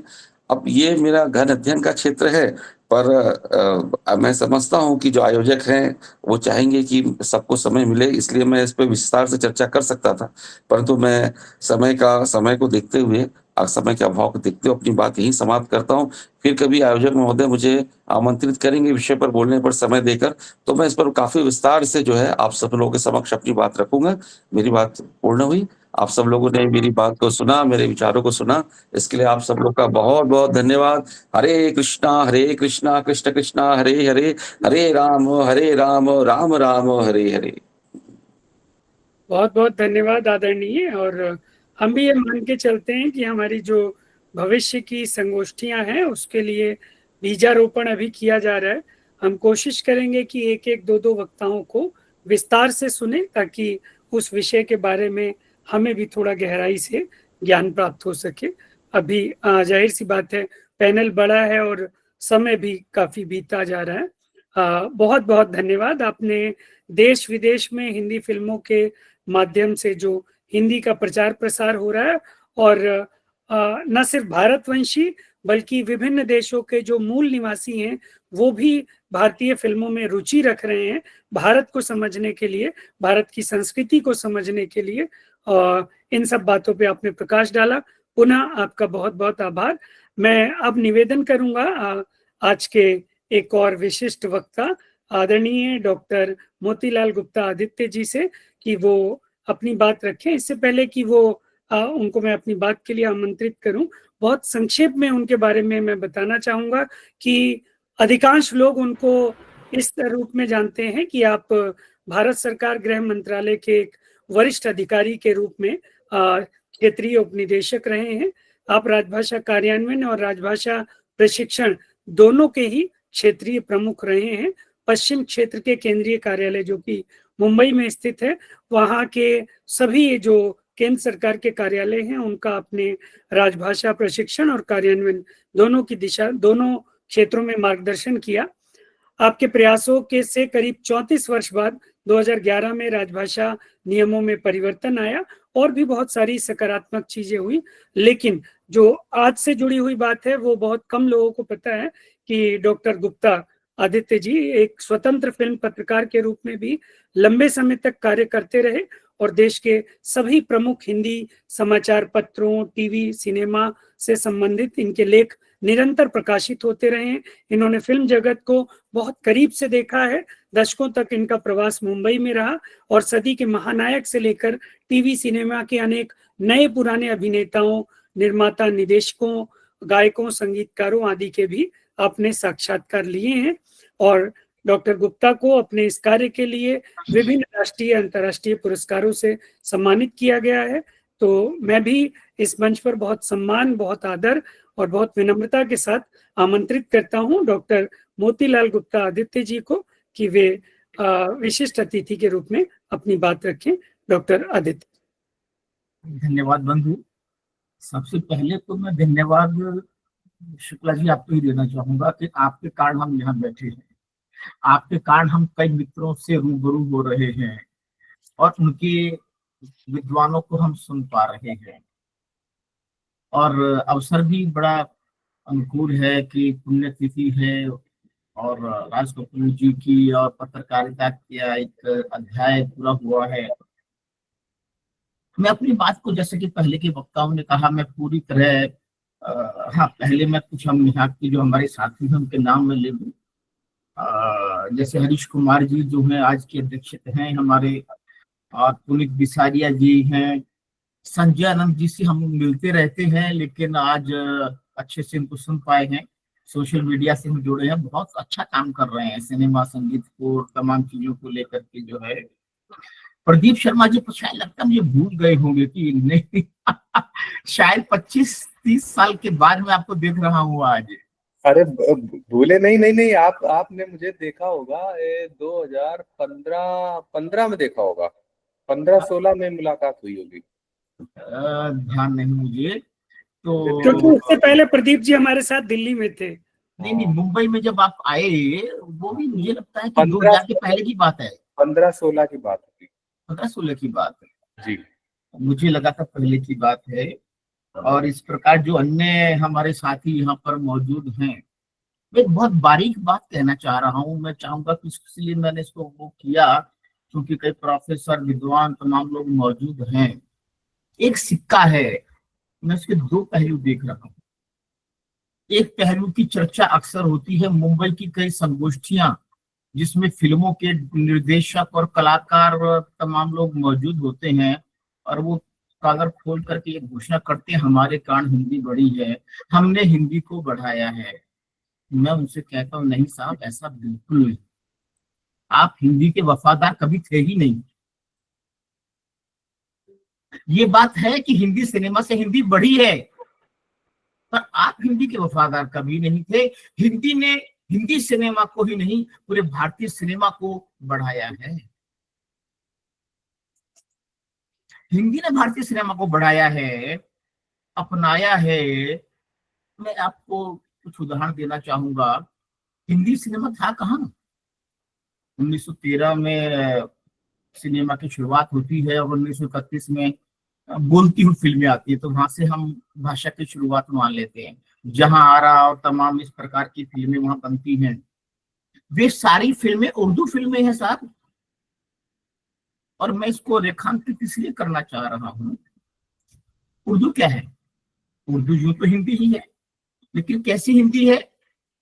फारसी में लिखी जाने वाली वह हिंदी जो हिंदी के तत्सम शब्दों से परहेज करती है और अरबी फारसी के शब्दों से लबरेज।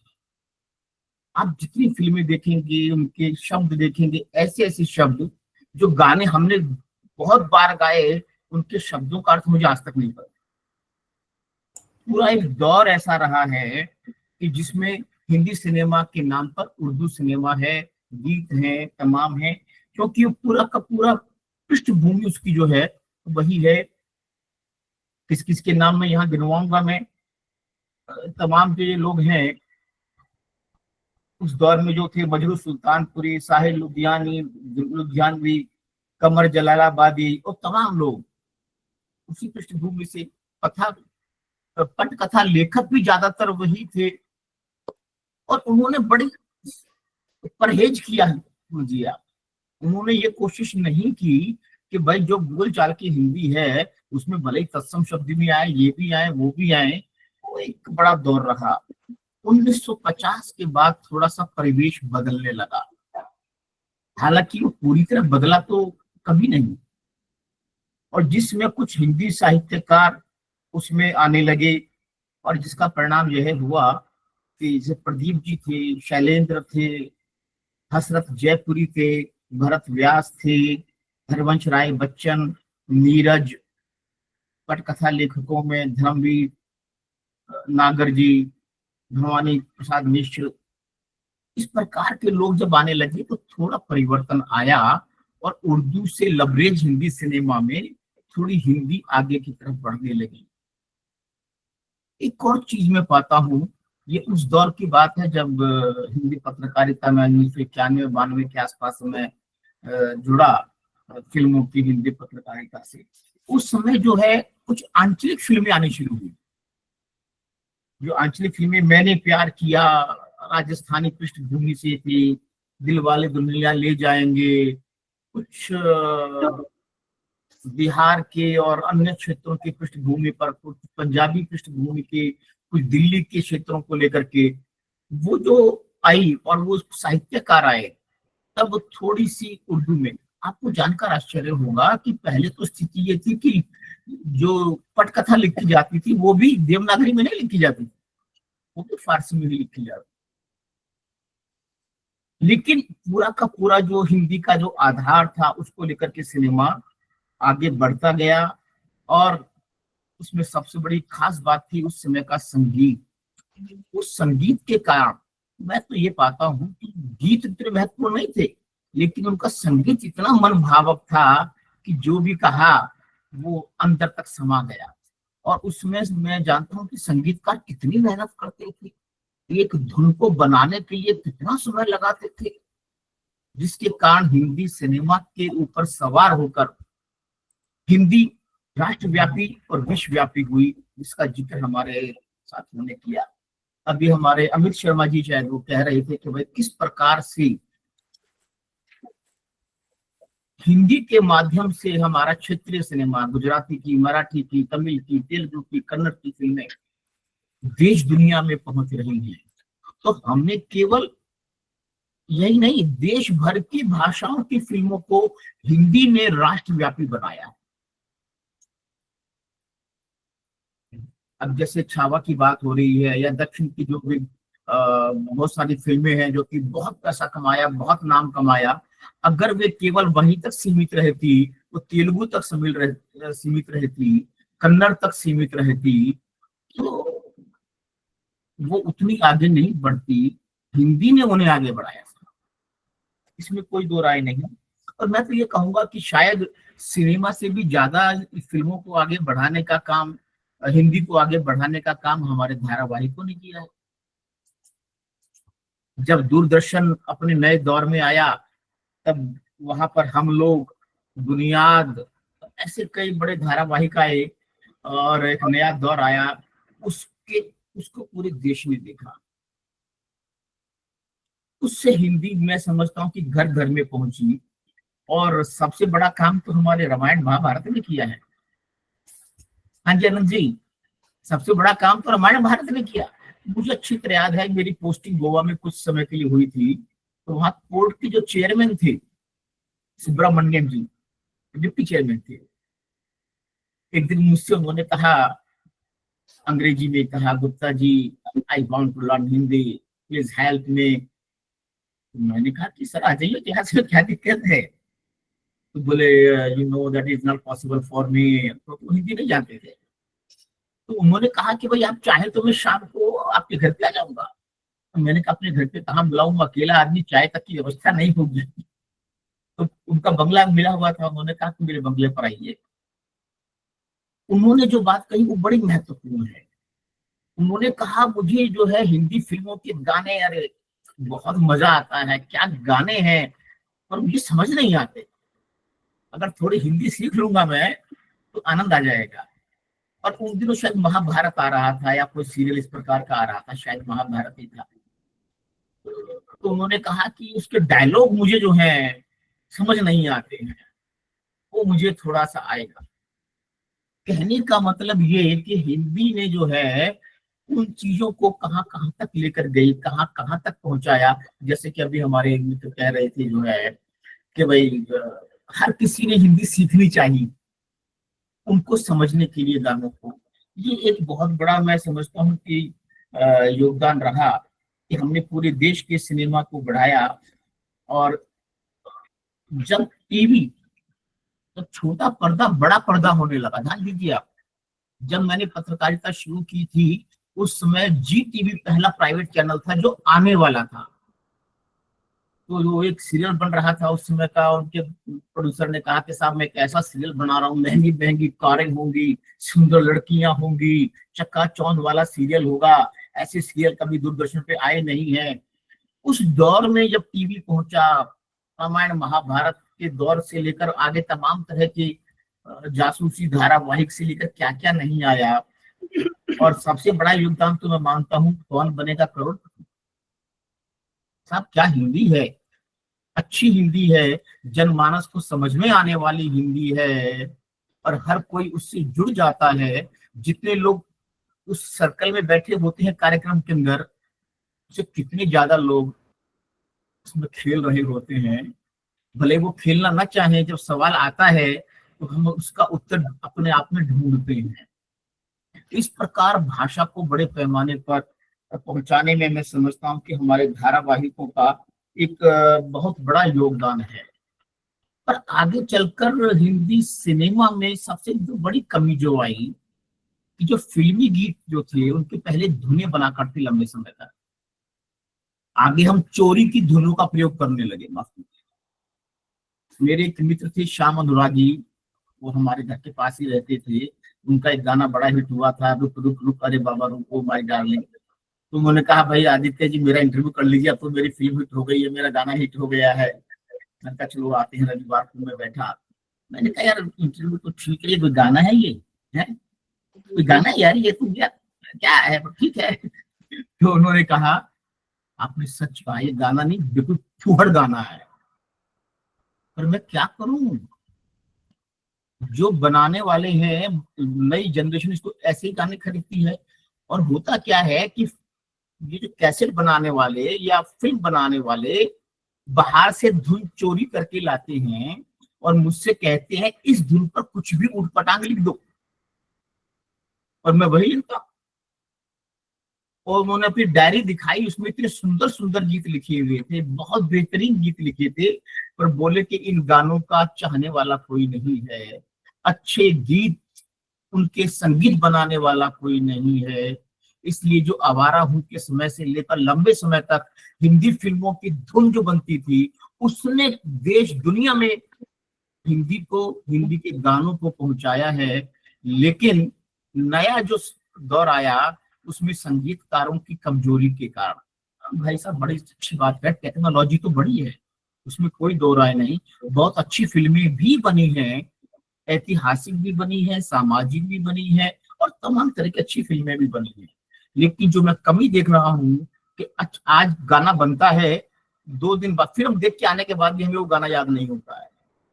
गाने की उम्र जो है, आज अगर आप अंताक्षरी देख लें, मैं दक्षिण अफ्रीका गया और वहां दक्षिण अफ्रीका के भारतीय लोग थे जो कि 150 साल पहले गए थे, जैसे कि हमारी शशि बहन जी थी। तो वहां पर जो अंताक्षरी चली उसमें सारे गाने पुराने थे। आज भी दिल्ली मुंबई महानगरों में, गांवों में जो अंताक्षरी होती है, सारे पुराने गाने हैं। इन पुराने गानों ने अपने संगीत के कारण हिंदी का विश्वव्यापी प्रचार प्रसार किया है, जिसमें कमी आ रही है। मैं एक यह चीज पा रहा हूँ। इन दो बिंदु को लेकर के अपनी बात को मैं जल्द समाप्त करना चाहूंगा। अगर कोई विशेष बात मुझे लगता है कि कोई छूट न जाए। एक सबसे बड़ी बात जो मैंने कहा कि इनकी निष्ठा हिंदी के प्रति नहीं है, क्योंकि मैंने बहुत लोगों के साक्षात्कार किए और मुझे दुख इस बात पर होता है कि हिंदी सिनेमा में काम करने वाले कलाकार, हिंदी सिनेमा से जुड़े हुए निर्देशक आदि जो हिंदी जानते हैं, वो हिंदी बोलने से परहेज कर। एक फिल्म का कोई प्रोड्यूसर था, मुझे नाम उसका याद नहीं आ रहा है, तो मेरे उनके फिल्म के बारे में मैंने लिखा, 5-7 अखबारों में छपा। तो उसने जानते क्या कहा मुझे, आदित्य के नाम से लिखा करता मैं, आदित्य जी ये तो ठीक है, आपने बढ़िया काम किया, हमारा काफी प्रचार प्रसार हो गया, लेकिन यदि आप 4 लाइनें अंग्रेजी के पेपर में छपवा दें, लेख नहीं, मेरी फिल्म के बारे में केवल 4 लाइनें यदि अंग्रेजी अखबार में छपवा दें तो आपको मैं धन्यवाद दूंगा। कैसी निष्ठा है। तो अंततः ज्यादा समय न लेते हुए मैं इस बात को कहना चाहूंगा कि हिंदी ने न केवल हिंदी सिनेमा को बल्कि भारतीय सिनेमा को विश्वव्यापी बनाया है, इनको अरबों खरबों और उससे भी ज्यादा की आमदनी दी है, और इन्होंने यहाँ तक किया हिंदी फिल्मों के नाम अंग्रेजी में रखने शुरू कर दिए थे। आपको पता होगा कितनी फिल्में ऐसी हैं आधा नाम हिंदी आधा अंग्रेजी, फिर बाद में पूरी तरह अंग्रेजी। तो इनकी निष्ठा कभी नहीं रही, कभी ये उर्दू प्रेमी हो गए, कभी अंग्रेजी प्रेमी हो गए, कभी किसी और चीज के प्रेमी हो गए, लेकिन हम पूरे सिनेमा के लिए, चाहे वो किसी भाषा का सिनेमा क्यों ना हो, हमने उसको अपनाया, हमने मतलब हिंदी ने उसको अपनाया, उसको बढ़ाया और देश को ही नहीं पूरे फिल्म उद्योग को संपन्न बनाया। धन्यवाद। बहुत बहुत धन्यवाद आदरणीय। और बहुत महत्वपूर्ण पहलू पर एक ये कहें कि स्याह जो पहलू है उस पर आपने प्रकाश डाला कि इनकी निष्ठा बॉलीवुड वाले या फिल्मों वाले लोग हैं उनकी हिंदी में नहीं रही। हाँ, पैसा भले वो हिंदी से कमाते रहे, और जब कभी भी इंटरव्यू हम लोग भी देखते हैं, चाहे टीवी में हो या अंग्रेजी अखबारों में, तो उनका प्रयास, यही हाल क्रिकेटरों का भी है कि वो भले हिंदी भाषी प्रदेश से हों, उनका जन्म हिंदी माँ बाप के घर में हुआ हो, हिंदी प्रदेश में पले हों, लेकिन जब उनको मौका मिलता है तो वो अंग्रेजी में बोलते हैं।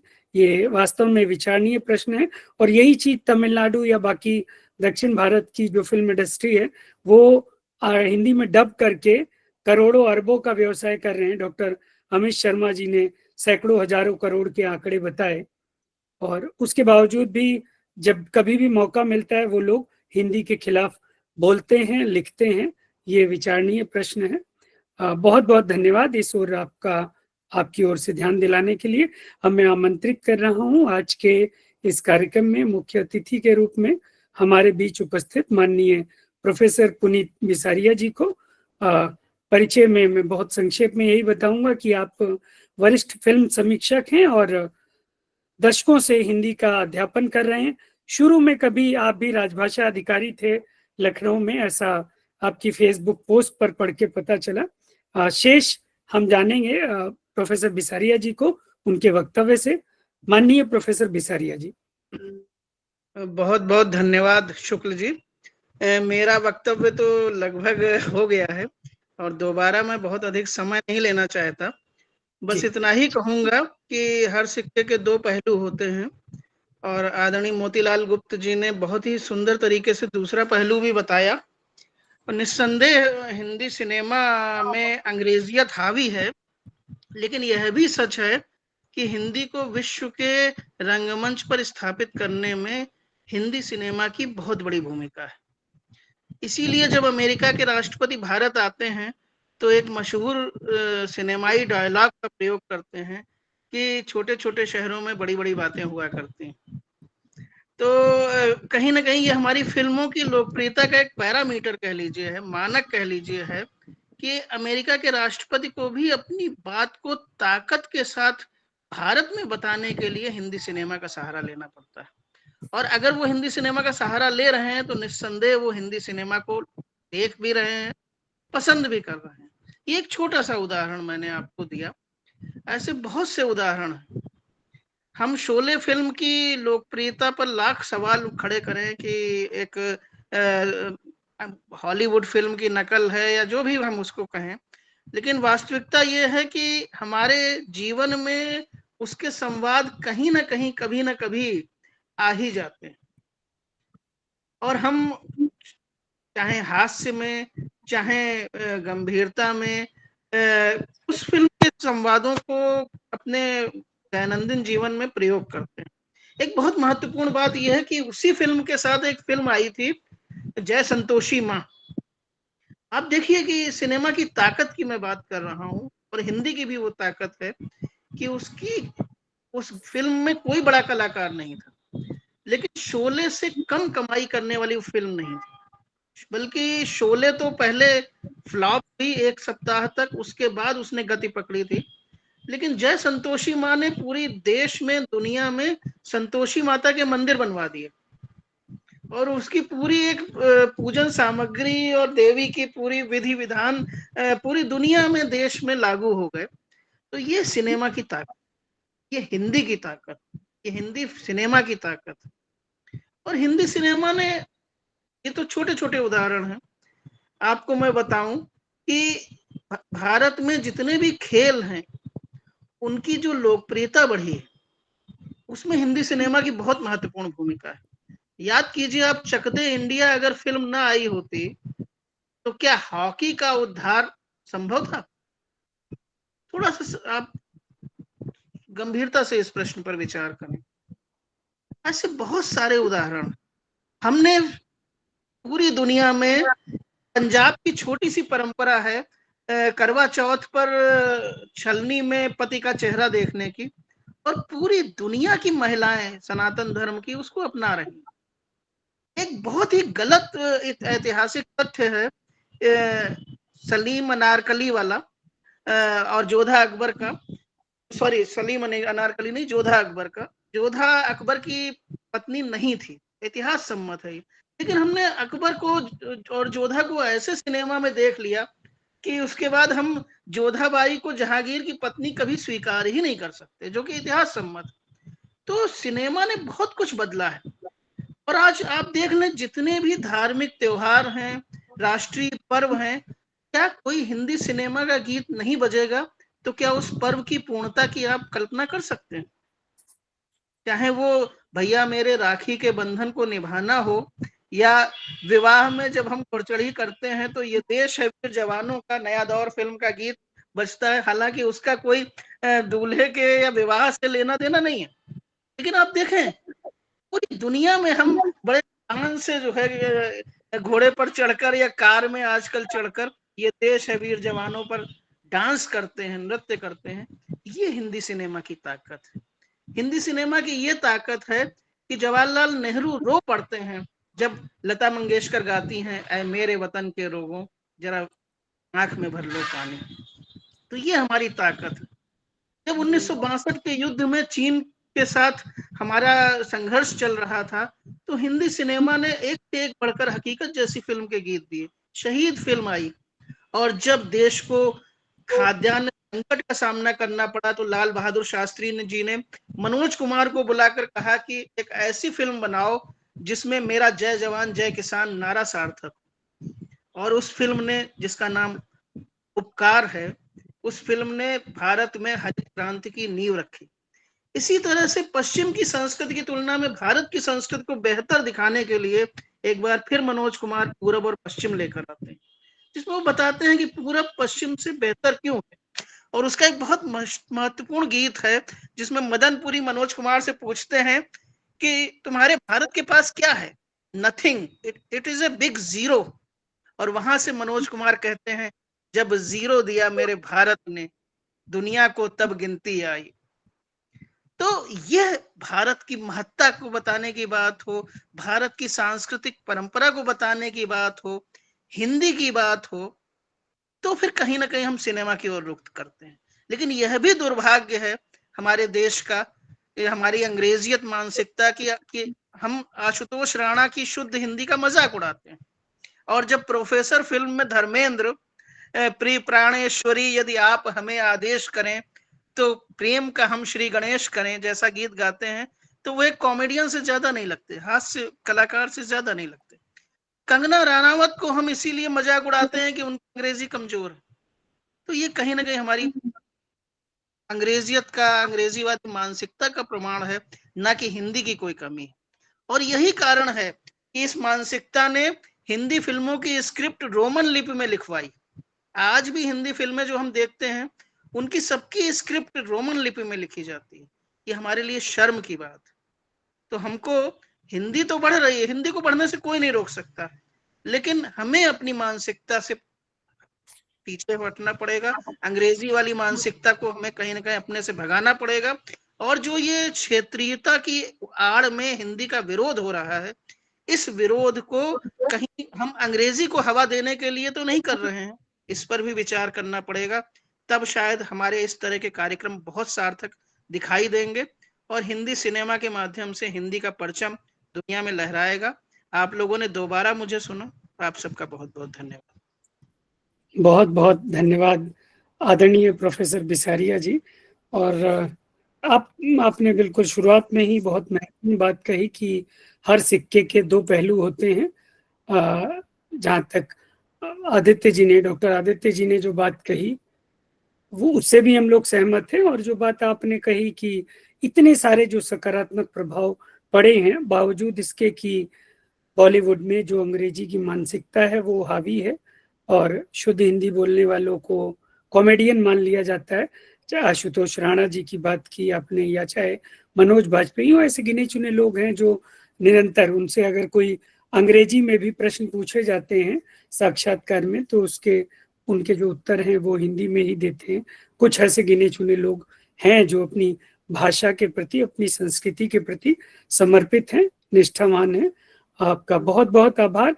मैं एक निवेदन ना करूंगा, शायद बाद में भूल ना जाऊं, कि आप सब विद्वान जनों ने जो भी इस विषय में तैयारी की है, काफी शोध किया है, मेरा बहुत विनम्र निवेदन है कि वो शोध पत्र भी आप थोड़ा और उस पर काम करके हमें दें। हम इसे एक पुस्तक के रूप में भी प्रकाशित करेंगे।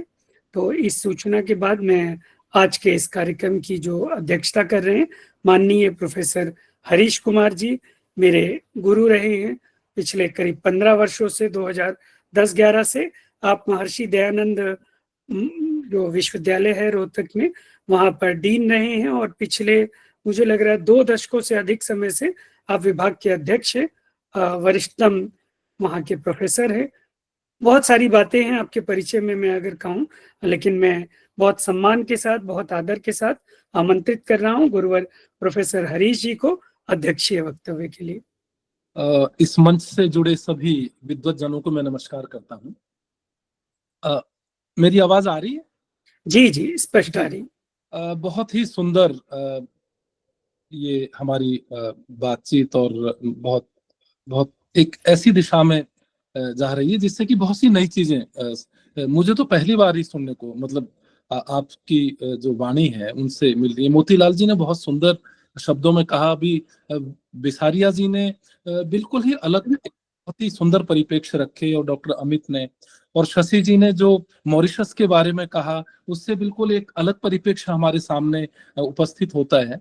तो एक मैं और विशेष रूप से मैं शैलेश जी को इसके लिए धन्यवाद ज्ञापित करता हूं कि उन्होंने बहुत ही कम समय में, परसों हमारा एक कार्यक्रम हो रहा था उसमें हम बिल्कुल भारतीय हिंदी पत्रकारिता को लेके बहुत सुंदर विचार विमर्श हुआ, और आज हम हिंदी सिनेमा को लेके, और आज आप सबको सुनते हुए मेरे पास उस तरीके से कुछ बचा नहीं है कि मैं क्या बोलूं, क्योंकि मुझे लगा कि मुझे सुनना ही चाहिए। बहुत ही सुंदर आप सबने कहा, लेकिन मेरा ये मानना है और मैं जैसा अनुभव करता हूं कि हिंदी सिनेमा निश्चित रूप से जो भारतीय सांस्कृतिक चेतना है उसका केंद्र बिंदु है। और ये भारत, यदि हम जैसे ही भारत का नाम आता है, कितना बड़ा भारत, बहुत बड़ा, ठीक है मैं उत्तर में हूँ, हिंदी में बोल रहा हूँ, लेकिन तमिल, तेलुगु, कन्नड़, मलयालम, गुजराती, मराठी, कोंकणी, कितनी भाषाएं, कितनी ये क्षेत्रीय भाषाओं की बात, और सब में सिनेमा है। और उस सिनेमा के बीच में मुझे लगता है कि जो हिंदी सिनेमा है उस सेतु का काम कर रहा है, और न केवल उनमें एक सेतु का काम करता है, लोगों के बीच भी एक सेतु का काम कर रहा है। मतलब जितने प्यार से, या जितनी बहुत मैं अधिकार पूर्वक कहता हूं कि मैं उत्तर में हिंदी भाषी हूं और मैं हिंदी सिनेमा का देखता हूं, उतने ही प्यार और उतने ही अधिकार से गुजराती का आदमी हिंदी सिनेमा को देख रहा है, उतने ही प्यार से तमिलनाडु में हिंदी फिल्में देखी जा रही हैं। आप कहीं भी तो जाइए, मुझे भारत के कई इलाकों में, आप सुदूर पूर्व में जाइए, आप मेघालय से लेके मिजोरम और इन इलाकों में जाइए, तो ये हिंदी जो सिनेमा है निश्चित रूप से हमें आपस में जोड़े हुए है। और उस जोड़ने में ही एक सूत्र जो हमारे सामने आता है वो ये है, भारत की जो एकता, भारत की अखंडता, आखिर भारत की एकता और अखंडता बन किससे रही है? आप ये हम लोग इस पे विचार करें। और उसमें सांस्कृतिक रूप से मुझे लगता है कि यदि किसी ने सबसे बड़ी भूमिका का निर्वाह किया है तो हिंदी सिनेमा ही है, और इसको हम समझें। अब दूसरा मेरा ये भी इसमें एक मानना है कि ठीक है, 1900 देश आजाद हुआ आज 1947 में, हम अलग अलग भाषाओं के रूप में थे, और हिंदी भी बहुत पुरानी तो भाषा नहीं है। हिंदी भी मुख्य रूप से तो आप ये देखेंगे कि कितने साल का इतिहास है हिंदी का, लेकिन आप ये देखें कि कितनी गति से सामने आई, और उसमें सब भाषाओं ने सहयोग। मोतीलाल जी ने बड़े विस्तार से कहा कि शुरुआत में बहुत लोग थे जो उर्दू में वो हुआ, लेकिन मुझे लगता है कि ऐसा समय रहा होगा, लेकिन अभी शायद उसमें बहुत बड़ा परिवर्तन भी आया है। हम ये भी ना भूलें कि हिंदी सिनेमा केवल हिंदी भाषा नहीं, बल्कि उसमें तकनीकी भी शामिल है, तकनीक है, और उस हिंदी सिनेमा को आगे बढ़ाने में गैर हिंदी भाषियों का बहुत बड़ा योगदान है। हम इसको समझे, जाने। और उसमें आप नाम लीजिए, वी शांताराम कौन थे भाई? गोविंद फाल्के कौन है? हिमांशु राय कौन? बासन साहब कौन है? आरदेशर ईरानी कौन है? तो आप ये देखेंगे ये लोग कौन है? ये लोग तो सारे ही तो गैर हिंदी भाषी हैं, और इन्होंने क्या सिनेमा दिया, क्या वो हिंदी, आप मतलब विश्व सिनेमा में कहूंगा उनकी हम उसको देखें तो मुझे लग रहा है कि ये एक गुलदस्ता है हिंदुस्तान, उसमें अलग अलग बोलियों के लोग हैं, अलग अलग भाषाओं के लोग हैं, और वो गुलदस्ता परिपक्व हो रहा है। और हिंदी तो सबको समाहित कर रही है अपने में। आते जाओ भाई, जो मर्जी आओ। हिंदी की खास बात ये कि वो बम्बईया हिंदी भी हो गई है, वो पंजाबी हिंदी भी हो गई है, वो गुजराती हिंदी भी हो गई है, वो भाई तेलुगु हिंदी भी, मतलब हिंदी में तो इतना मतलब कमाल है हिंदी का, उसमें इतना कुछ। वो कोई भी ना कोशिश करेगा हिंदी को बढ़ाने की, उसको तो बढ़ना ही है। अभी विसारिया जी ने और मोतीलाल जी ने यही बात की, शशि जी भी यही बात की, वो तो सुदूर मॉरिशस में है, कितनी दूर है यहाँ से। लेकिन मैं ये एक बात ये भी कहना चाहूंगा कि जितनी ललक मेरे को लगती है कि उत्तर का हूं मैं हिंदी, लेकिन हिंदी भाषी दूसरी भाषाएं, मतलब माफ करें इस बात को मेरे कहते हुए, वो उतनी भारतीय भाषाओं को जानने की ललक नहीं होती। गैर हिंदी भाषी को है। आप मैं मुझे केरला में जाने का मौका मिला, तमिलनाडु में जाने का मौका मिला, लोग हिंदी जानते हैं, वो जो मूल तमिल है उसने मुझे रास्ता बताया, टूटी फूटी हिंदी में ही बताया। लेकिन हमारे यहाँ, मैं तो हरियाणा में हूँ, पंजाबी भी नहीं पढ़ाई जा रही, क्या बात करेंगे आप भाई? हम भी तो भारतीय भाषाओं को अपने यहाँ स्थान दें। क्यों? मतलब पंजाबी तो मेरे निकट की भाषा बिल्कुल ही, लेकिन देखिए मेरे खुद विश्वविद्यालय में कोई पंजाबी का पठन पाठन नहीं है पंजाबी का। तो हमें, और सिनेमा भी तभी आया क्योंकि उस सिनेमा में, हिंदी सिनेमा में केवल हिंदी का आदमी नहीं लगा हुआ है, उसमें अलग अलग भाषाओं के लोग लगे हुए हैं।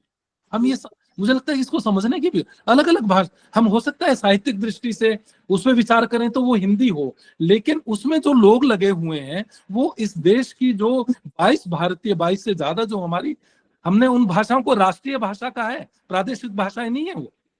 तमिल, तेलुगु, कन्नड़ प्रादेशिक, वो हमने उनको राष्ट्रीय भाषा, नेशनल लैंग्वेज का हमने दर्जा दिया। और हिंदी क्या हुई? हिंदी हमारी राजकाज की भाषा हुई, वो तो हमारे सेतु की भाषा हुई।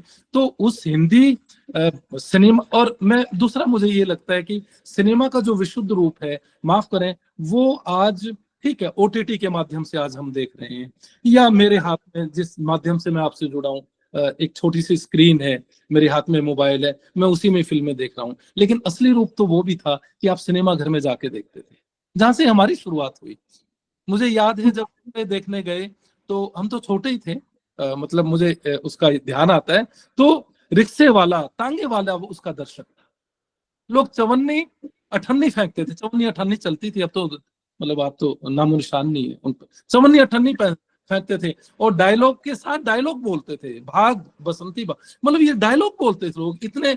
लेकिन आज हालत क्या है? आज सिनेमा घर में हालत ये है कि आप 200 रुपए की तो टिकट है, कैसे पहुंचेगा आदमी भाई? जो एक सिनेमा घर, जो सिनेमा ठीक है आज ओटीटी के माध्यम से, इसके माध्यम से आप कहें कि सिनेमा, लेकिन असली जो रूप सिनेमा को यदि सिनेमा के रूप में जाना जाए तो माफ करें, सिनेमा घर बंद हो रहे हैं।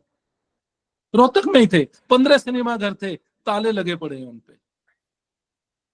उसको तो जगाए, उसको खोलने वाला को, उन तालों को भी तो खुलवाया जाए, इन टिकटों को भी तो कम करवाया जाए। अंदर जो 50 रुपयों का समोसा बिक रहा है उसको कम आप करवाएंगे तभी तो दर्शक आएगा अंदर जाके। लेकिन आज उसमें हिंदी सिनेमा की मैं बात कर रहा हूँ, माफ करें, अभिजात वर्ग और उच्च मध्यम वर्ग के लिए ही सिनेमा रह गया है सिनेमा घरों में। ये मुझे लगता है कि ये का प्रश्न है, इसके ऊपर भी ध्यान दिया जाना बहुत ज्यादा जरूरी है। और यदि ये सिनेमा घर ही नहीं होंगे तो आप जाहिर है फिर ठीक है, मेरे घर में एक स्क्रीन है सामने लगा हुआ है, इस पे उतना आनंद आ सकता है क्या जो टीवी लगा हुआ है मेरे घर में सामने, या मैं जिस स्क्रीन पे आपसे बात कर रहा हूँ कौन सी इसमें मुझे आनंद आएगा? नहीं आएगा। मैं देखता हूँ कि ज्यादातर बच्चे, मैं विश्वविद्यालयों में बच्चों से हम लोग बात करते हैं, सिनेमा मेरे यहाँ पढ़ाया जाता है, तो हम ये देखते हैं कि ज्यादातर बच्चे तो इसी पे ही देख रहे हैं। बहुत कम स्टूडेंट है जो सिनेमा घर में जाके फिल्मों को देख रहे हैं। तो ये जो चुनौती हिंदी सिनेमा के सामने भी है कि वो व्यापक रूप में कैसे ज्यादा लोगों तक पहुंचे। अब भारत में तो कितनी बड़ी आबादी हो तो गांव में भी है, सिनेमा कौन सा, ठीक है, इस माध्यम से पहुंच रहा है, आज लोग ओटीटी के माध्यम से पहुंच रहे हैं, लेकिन जो उसका विशुद्ध रूप रहा है उससे सिनेमा पीछे हट रहा है, उससे चाहे उसमें आर्थिक पक्ष है या दूसरे भी पक्ष। दूसरा मैं ये कहना चाहूंगा कि बहुत बड़े शोमैन हमारी जो बात हुई राज कपूर, उनका बहुत बड़ा योगदान। मैं जब अपने स्कूल में था तो माफ करें, हमारे यहाँ तो ये कहा जाता था कि भाई फिल्में बच्चों को बिगाड़ रही हैं। बिगाड़ने का वो था, बिल्कुल मेरे घर में तो है कि बिगड़ेगा। मैं फिल्में देखता था और छुप के देख आता था कई बार। और एक दिन तो ये हुआ कि मेरे 2-3 दोस्त थे हम, ये मुझे याद है 7वीं क्लास की बात थी, मैंने जैसे ही उसमें 25 पैसे की टिकट थी और 25 पैसे की टिकट में जैसे ही हाथ अंदर दिया तो मेरे सिर के ऊपर धड़ाम से एक थप्पड़ पड़ा। देखा तो पिताजी खड़े थे और पिताजी पीछे पीछे, मैं आगे आगे, पकड़ा उन्होंने, पीटा भी बहुत और बोले कि क्योंकि मैं छुप के देख रहा था, लेकिन उसके प्रति आकर्षण था, क्या करें। और 1979 की बात है, हमारा शहर था नरवाना, एक जगह है हरियाणा में, तो हमारे यहाँ टेलीविजन इंट्रोड्यूस हुआ, मतलब टेलीविजन पहली बार एक सरदार जी लेके आए अपनी दुकान में, और उस टेलीविजन में शाम को फिल्म जो आ रही थी उसका नाम था खिलौना, और गीत चल रहा था, खिलौना जानकर तुम तो मेरा दिल तोड़ जाते। और वहां पैर रखने के लिए जगह नहीं थी, छोटी सी स्क्रीन थी, पैर रखने के लिए जगह नहीं थी। तो इतना आकर्षण था मतलब सिनेमा का। मैं पिटा बहुत बार, फिर बाद में उसका आकर्षण बढ़ता ही चला। और मुझे याद है कि जब मैंने जवाहरलाल नेहरू यूनिवर्सिटी से मेरी पीएचडी हुई तो सिनेमा के ऊपर ही हुई, तो मैंने पिताजी के चरणों में मेरा पीएचडी का थीसिस रखा। बोले कि ये क्या है? मैंने कहा कि ये मेरा सिनेमा के ऊपर, फिल्मों के ऊपर मैंने काम किया है। तो बड़े जोर के हंसे भी। वो बोले कि तूने तो पिटाई खाई है इसके ऊपर, तुमने इसी के ऊपर काम किया। तो आज सांस्कृतिक रूप से, अध्ययन के रूप में निश्चित रूप से सिनेमा एक बहुत बड़ी चीज। और अच्छी बात यह कि आज भारतीय जो विश्वविद्यालय हैं उनमें सिनेमा स्टडीज एक विषय के रूप में आ रहा है, और एमए भी शुरू हुई है प्राइवेट यूनिवर्सिटी में, लवली प्रोफेशनल यूनिवर्सिटी। परसों में एमटी यूनिवर्सिटी नोएडा, वहां उन्होंने एमए इन फिल्म स्टडीज शुरू की है। हमारे यहाँ मास्टर डिग्री में फिल्म स्टडीज है, और बहुत जगह पे, और जवाहरलाल नेहरू विश्वविद्यालय में का पूरा एस्थेटिक्स के तरह डिपार्टमेंट भी है, फिल्म एप्रिसिएशन को लेके वर्कशॉप हो रही है। तो कुल मिला के एक वातावरण अमीर, लेकिन ये किसकी वजह से है? ये उसकी वजह से कि उस भाषा में लोग उस सिनेमा को देखते हैं, और वो हिंदी है। इसके हम व्यापक पक्षों को, मुझे लगता है कि तभी मुझे लगता है कि हमें भी, जो हिंदी वाले लोग हैं, हमें भी दूसरों को बहुत उदार तरीके से अपनाना होगा, दूसरी भाषाओं के सिनेमा को भी। दूसरी भाषा ठीक है, डब होके हम, अब आप देखिए कि तमिल और तेलुगु, तमिल की फिल्में, तमिलनाडु की फिल्में डब होके हिंदी में आ रही हैं। आप ये देखिए, हम देख रहे हैं उसको, क्योंकि अंततः तो भाषा ही है। शायद तमिल में, ये मूल तमिल में आए तो मैं ना देख पाता, लेकिन वो हिंदी में डब होके आ रही है तो मैं देख पाता हूँ उसको। और यही उसकी ताकत है, और यही उसकी ताकत है कि हम एक दूसरे की फिल्मों को एक दूसरे की भाषाओं में डब करके देख रहे हैं। और ये न केवल हिंदुस्तान में, अभी तो दुनिया भर में यही बात हो रही है। और आप ये देखेंगे कि इसका असर ये हुआ है कि अब जो हॉलीवुड की फिल्म है उसका कम है। मैं देखता हूँ कि हमारे यहाँ जो 2-3 सिनेमाघर है उनमें डब होके फिल्में दिखाई जा रही हैं और आम आदमी फिल्म देख रहा है। तो मैं पुनः विषय को, समय भी बहुत ज्यादा हो रहा है। तो मैं आप सबका, जो भी विद्वान महानुभाव यहाँ जुड़े हैं, उन सबका बहुत बहुत स्वागत और अभिनंदन करता हूँ। और मेरा निजी तौर पर मुझे बहुत ज्यादा लाभ हुआ आप सबके जो व्याख्यान सुने हैं, आप सबकी जो बात सुनी है, उसमें बहुत से नए तथ्य आए हैं। विशेष रूप से मोतीलाल जी ने बहुत से नए तथ्य बताए हैं उसमें, जिसमें हमारी जो ज्ञान है उसमें इजाफा हुआ है। शशि जी ने बहुत प्यारी बात कही है मॉरिशस को लेकर। हम तो सुनते ही हैं मॉरिशस भारत का दूसरा एक वो, लेकिन उनके मुंह से सुनते हैं तो ऐसा लग रहा है कि जैसे उनके साथ ही मॉरिशस में बैठे। तो पुनः मैं और हम सभी को एक इस सूत्र को, इस सबको जोड़ने के लिए हमारे प्रिय विद्यार्थी भी रहे। कई बार ये होता है कि हम एक शिक्षक तो निमित्त मात्र है।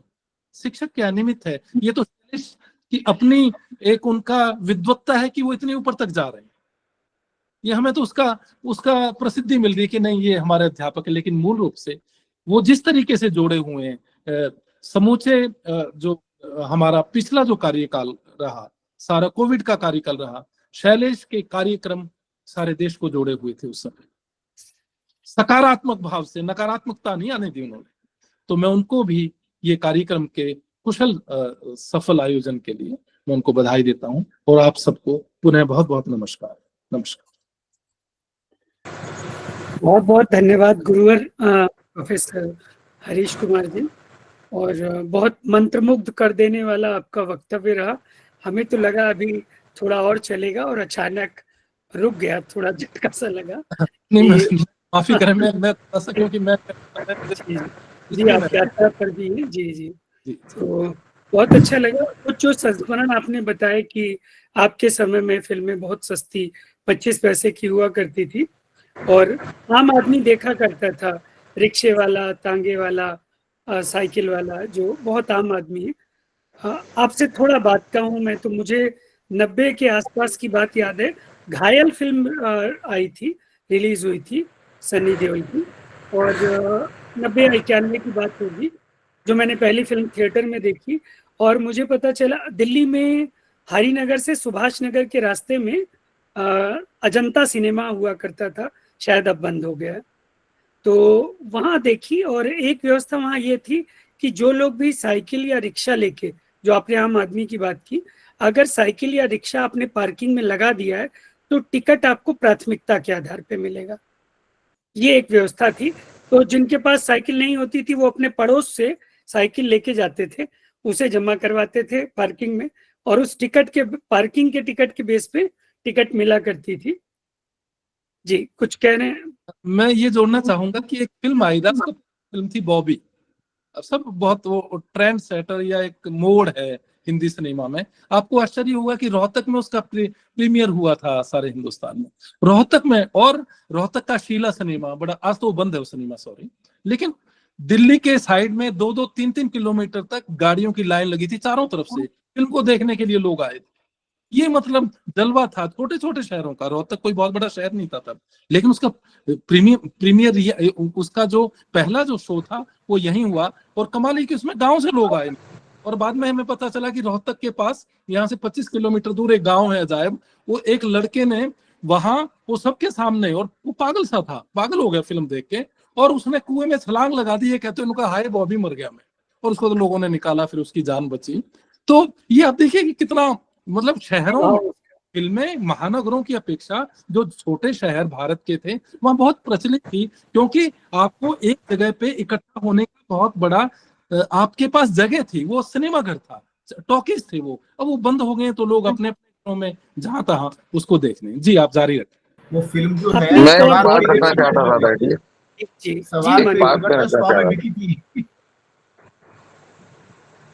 मैं अपनी एक बात रखना चाह रहा था, अगर आपके अनुमति हो तो। जरूर जरूर संजय साहब, जरूर। मैं ये कह रहा था कि अभी जो मैंने अभी सभी विद्वजनों को सुना, एक विषय जो है आदरणीय मोतीलाल गुप्ता जी ने भी रखा और आदरणीय हरीश जी ने भी उसको आगे बढ़ाया। भाषा को लेकर अभी जो एक बहुत बड़ी चिंता का विषय है, और आगे आप चाहे तो मेरा आग्रह रहेगा कि इस पर आप एक अलग से संगोष्ठी कर सकते हैं। अभी हिंदी में फिल्मों में हिंदी खत्म हो रही है, इंग्लिश आ रही है। ये इंग्लिश शब्द का अनुप्रयोग मैंने अभी बहुत जगह पढ़ा। तो इंग्लिश एक नई भाषा ये इन्होंने बनाने का प्रयास किया है, और ये बहुत दुर्भाग्य की बात है, हिंदी फिल्मों में जो अंग्रेजी का अनुप्रयोग करने वाला एक वर्ग है बॉम्बे में जो रहता है, मुंबई में रहता है, यही फिल्में बना रहा है और ये अपनी भाषा को सब पूरे देश पर थोप रहा है। ये बहुत ही बड़ा दुर्भाग्य, और आने वाले समय में हम सब हिंदी भाषियों को और जो हिंदी के सिपाही हैं, जो हिंदी में लिखते हैं, हिंदी के लिए संघर्ष करते हैं, उनको इस विषय पे सोचना होगा। इस पे हम संगोष्ठी करें, इस पर हम समाज का ध्यान सबके सामने लाएं। इंग्लिश का प्रयोग होना शुरू हो गया, ये हिंदी हट रही है, इसी जगह इंग्लिश आ रही है। ये इंग्लिश मिश्रित हिंदी को ही हिंदी बोल के उपयोग कर रहे हैं।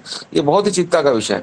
और ये हमारे जो बच्चे हैं, जो टीनेजर, जो नई पीढ़ी के बच्चे हैं, वो इसी भाषा का अनुप्रयोग कर रहे हैं फिल्मों में देखकर। मैं रखना चाह रहा था। मैं यही बात कहना चाह रहा हूँ जो संजय आनंद जी ने बात की है, मैं वही बात को ले जाना चाह रहा था कि आज हिंदी सिनेमा हिंदी को खत्म करने की कोशिशों में लगा हुआ है, हिंदी का अंग्रेजीकरण करने में लगा हुआ है। भारतीय भाषाओं के शब्दों को लो, अच्छी बात है, कोई दिक्कत नहीं है। वो जो मार्गरेट डे सीरियल आया करता था, तमिल स्टाइल में होता था वो, लेकिन अब भारतीय भाषाओं को समाप्त करते हुए सिनेमा में बैठे हुए लोग, जो बड़ा अच्छा काम मुंबई में जो बैठे हैं, विज्ञापन जगत में जो बैठे हुए हैं, वे अपनी भाषा को हिंदी में थोप रहे हैं और उसको पूरे देश में और दुनिया में फैला रहे हैं। ये हमारे लिए बहुत चिंता और चिंतन की बात है। और संजय आनंद जी को धन्यवाद, उन्होंने इस बात को बड़े स्पष्ट शब्दों में हमारे सामने रखा। निश्चित रूप से। और ये कुछ जोड़ना चाहूँ अभी एक मिनट, हम लोग कार्यक्रम के समापन पर जो है मंच खुला रखेंगे, थोड़ा सा आप प्रतीक्षा कीजिए। मैं एक चीज और जोड़ना चाह रहा था कि कार्यक्रमों की बात की संजय साहब ने भी। मैं पहली बार, मतलब हम लोगों ने, मैंने और मेरी श्रीमती जी ने विचार किया कि ये जो हिंदी पत्रकारिता के 200 वर्ष पूरे होने पर हम 1 माह के रूप में कार्यक्रम कर रहे हैं, 30 जून तक तो ये करेंगे। उसके बाद हमारी योजना ये है कि आप सबके सहयोग से हम इसको पूरे वर्ष हिंदी पत्रकारिता वर्ष के रूप में रखेंगे। अंतर इतना होगा कि प्रतिदिन कार्यक्रम ना करके हम केवल रविवार को कार्यक्रम करेंगे, और ये अभी 30 मई 2025 से शुरू होके 30 जून 2026 तक इस तरह के कार्यक्रम चलेंगे, लेकिन साप्ताहिक केवल वीकेंड में चलेंगे। और हम चाहेंगे आप सबका सहयोग मिलता रहे। हम आप सबको विस्तार से सुनना चाहेंगे, एक एक दो दो विद्वानों को इतने बड़े पैनल के बजाय, ताकि हम और थोड़ा सा गहराई में उन विषयों की समझ हम भी बना सकें और हमारे जो दर्शक हैं वो भी बना सकें। भाषा की जहां तक बात है, तो भाषा, मेरा मानना है, आप लोग भी देख रहे हैं, केवल फिल्मों में नहीं, आप अखबारों में देख लीजिए, वहां की हिंदी भी पूरी बर्बाद हो रही है। अखबारों के जो मास्ट हेड हैं, जो नाम है उनके, वो पूरे के पूरे अंग्रेजी में लिखे जा रहे हैं, जबकि अखबार हिंदी के होते हैं। तो ये चिंता, चिंतन और मनन का विषय है, और साथ ही उचित उस दिशा में कदम उठाने का भी विषय है। मैं आभार व्यक्त करके इस कार्यक्रम के समापन की ओर चलना चाहूंगा, माननीय अध्यक्ष महोदय की अनुमति से। सबसे पहले तो मैं बहुत बहुत आभार व्यक्त करता हूं अध्यक्ष महोदय का ही, कि वो यात्रा में हैं, उसके बावजूद उन्होंने मुझे सूचित भी किया था कि शायद मैं जुड़ जाऊं, और आप जुड़े। मैं आपके प्रति जितना भी आभार व्यक्त करूं वो बहुत कम है। और मुझे इस बात की जानकारी थी कि आपने सिनेमा पर ही पीएचडी की है, तो मुझे लगा कि इस विषय में अध्यक्षता के लिए आपसे अच्छे वक्ता को ढूंढ पाना मेरे लिए थोड़ा मुश्किल है। और एक बात आपने और कही कि कम समय में जितने भी लोग इस पैनल में जुड़े हैं, सबको मैंने आज ही फोन किया है। सुबह कुछ मैसेज किए मैंने, 10 बजे 11 बजे कुछ लोगों को फोन किया, और मैं आप सबके प्रति आभार व्यक्त करता हूं कि इतने कम समय में इस कार्यक्रम को इतना समृद्ध आप सबने मिलकर बनाया। सबका बहुत बहुत आभार। मैं आभारी हूं आज के कार्यक्रम में मुख्य अतिथि के रूप में उपस्थित रहे प्रोफेसर पुनीत बिसारिया जी का, जिन्होंने बहुत सारे जो सकारात्मक पक्ष हैं उन पर विशेष रूप से चर्चा की। हमारे विशिष्ट अतिथि आदरणीय मोतीलाल गुप्ता आदित्य जी, जो कि राजभाषा की बहुत ज्यादा व्यस्त रहने वाली जो उपनिदेशक होते हैं। मैं बाकी साथियों को बताऊं कि उनको पूरे प्रदेश, जितने भी प्रदेश मिले होते हैं, उनको 2, 3, 4 प्रदेश सभी कार्यालयों में जाके उनको निरीक्षण करने होते हैं, और एक बहुत ही व्यस्त रहने वाली जो है दिनचर्या होती है, उसके बावजूद आपने फिल्म पत्रकारिता पर अपना कार्य जारी रखा। बहुत से प्रसिद्ध हस्तियों के आपने साक्षात्कार लिए, प्रकाशित किए, और आज के आप इस कार्यक्रम में आपने उस पूरे के पूरे अनुभव का निचोड़ प्रस्तुत किया। हम आपके प्रति भी बहुत बहुत आभार व्यक्त करते हैं माननीय डॉक्टर आदित्य जी। मैं आभारी हूँ डॉक्टर संजय अनंत जी का, जिनका विस्तृत अनुभव है फिल्म समीक्षा में, साहित्य लेखन में। मैंने बताया भी, अभी उनकी पुस्तक भी आ रही है, और इतनी सारी व्यस्तताओं के बावजूद, इतने कम समय के नोटिस में आप इस कार्यक्रम से जुड़े और इतनी अच्छी शोध परक जो सूचनाएं हैं, वक्तव्य आपने साझा किया। बहुत बहुत आभार आदरणीय डॉक्टर संजय अनंत जी आपका। बहन शशि दुकन मॉरिशस से जुड़ी, और इनको हमने कोई सूचना भी नहीं दी थी। मुझे लगा कि हमें मॉरिशस के बारे में बातचीत करनी चाहिए वहाँ की हिंदी फिल्मों को लेकर, और आप हमेशा मेरे निवेदन को स्वीकार करती हैं। बड़ी बहन के रूप में आपका आशीष रहता है। और मुझे याद है कि आपके एमबीसी के रेडियो में भी आपने एक कार्यक्रम किया था, और सबसे बड़ी बात है कि इस कार्यक्रम को चलाने में मॉरिशस के जितने भी भारतवंशी हैं या मूल रूप से मॉरिशस के लोग हैं, उनका बहुत बड़ा योगदान है। 100 से अधिक लोग हमारे इस मंच से मॉरिशस से जुड़े हैं। तो आपके माध्यम से मैं समस्त मॉरिशस वासियों को बहुत बहुत धन्यवाद ज्ञापित करता हूँ। मैं धन्यवाद ज्ञापित करता हूँ हमारे पुराने मित्र डॉक्टर अमित शर्मा जी का। वो आज यात्रा करके हरदोई से शायद अभी इलाहाबाद पहुंचे हैं, और यात्रा में ही थे। उन्होंने कहा कि पता नहीं तैयारी के लिए समय मिलेगा या नहीं मिलेगा, उसके बावजूद आप कार्यक्रम में जुड़े, और बहुत अच्छा शोध परक जो वक्तव्य है आपका, विशेष रूप से आपने जो आर्थिक पक्ष है सिनेमा का, खासतौर पे जो डब करके सिनेमा अन्य भाषाओं से हिंदी में आ रहा है और सैकड़ों हजारों करोड़ रुपए उससे कमा रहा है, और ये वास्तविकता है कि हिंदी में डब होने की वजह से फिल्में जो हैं 6,000, 7,000, 8,000 स्क्रीन पर एक साथ पूरी दुनिया में रिलीज हो रही है। एक बड़ा पहलू है, इस पर अलग से अध्ययन और बातचीत की जा सकती है। हम फिर से बात करेंगे डॉक्टर शर्मा जी से। बहुत बहुत धन्यवाद, आभार आपका। हमारे एक और पुराने मित्र जुड़े हैं, दिल्ली में हमारे पुराने साथी रहे प्रदीप शर्मा जी, और मुझे याद है कि इनकी रुचि थी एक्टिंग में, और मैं थोड़े समय के लिए अस्मिता थिएटर जो अरविंद गौड़ जी चलाते हैं उससे जुड़ा था, क्योंकि लेखन साहित्य से जुड़ी हुई गतिविधि थी। मंडी हाउस में अक्सर जाना होता था, तो बहुत सारी उनकी जो कार्यशालाएं हैं मैंने अटेंड की, और मुझे लगा कि प्रदीप जी के लिए कुछ अच्छा होगा। और मुझे नहीं पता था कि एक समय ऐसा आ जाएगा कि अस्मिता थिएटर का मुंबई प्रकल्प आप ही संभाल रहे होंगे। तो इसके लिए आपको बहुत बहुत बधाई, और आपने इस कार्यक्रम के लिए समय दिया, उसके लिए बहुत बहुत धन्यवाद। मैं आभारी हूँ हमारी टीम के जो और सदस्य यहाँ जुड़े हैं, श्री अरुण नामदेव जी, के हमारे राष्ट्रीय संपादक राजा राम शेवाले जी, और जो हमारे साथी हैं नियमित रूप से हमारे साथ जुड़ते हैं, सोनू कुमार जी, अन्य सभी साथी जो स्क्रीन पे मैं नहीं देख पा रहा हूँ, आप सबके प्रति बहुत बहुत आभार व्यक्त करते हुए मैं अध्यक्ष महोदय की अनुमति से इस कार्यक्रम के समापन की घोषणा करता हूँ, और इसके बाद ये मंच अनौपचारिक चर्चा के लिए खुला है। हम सब आपस में चर्चा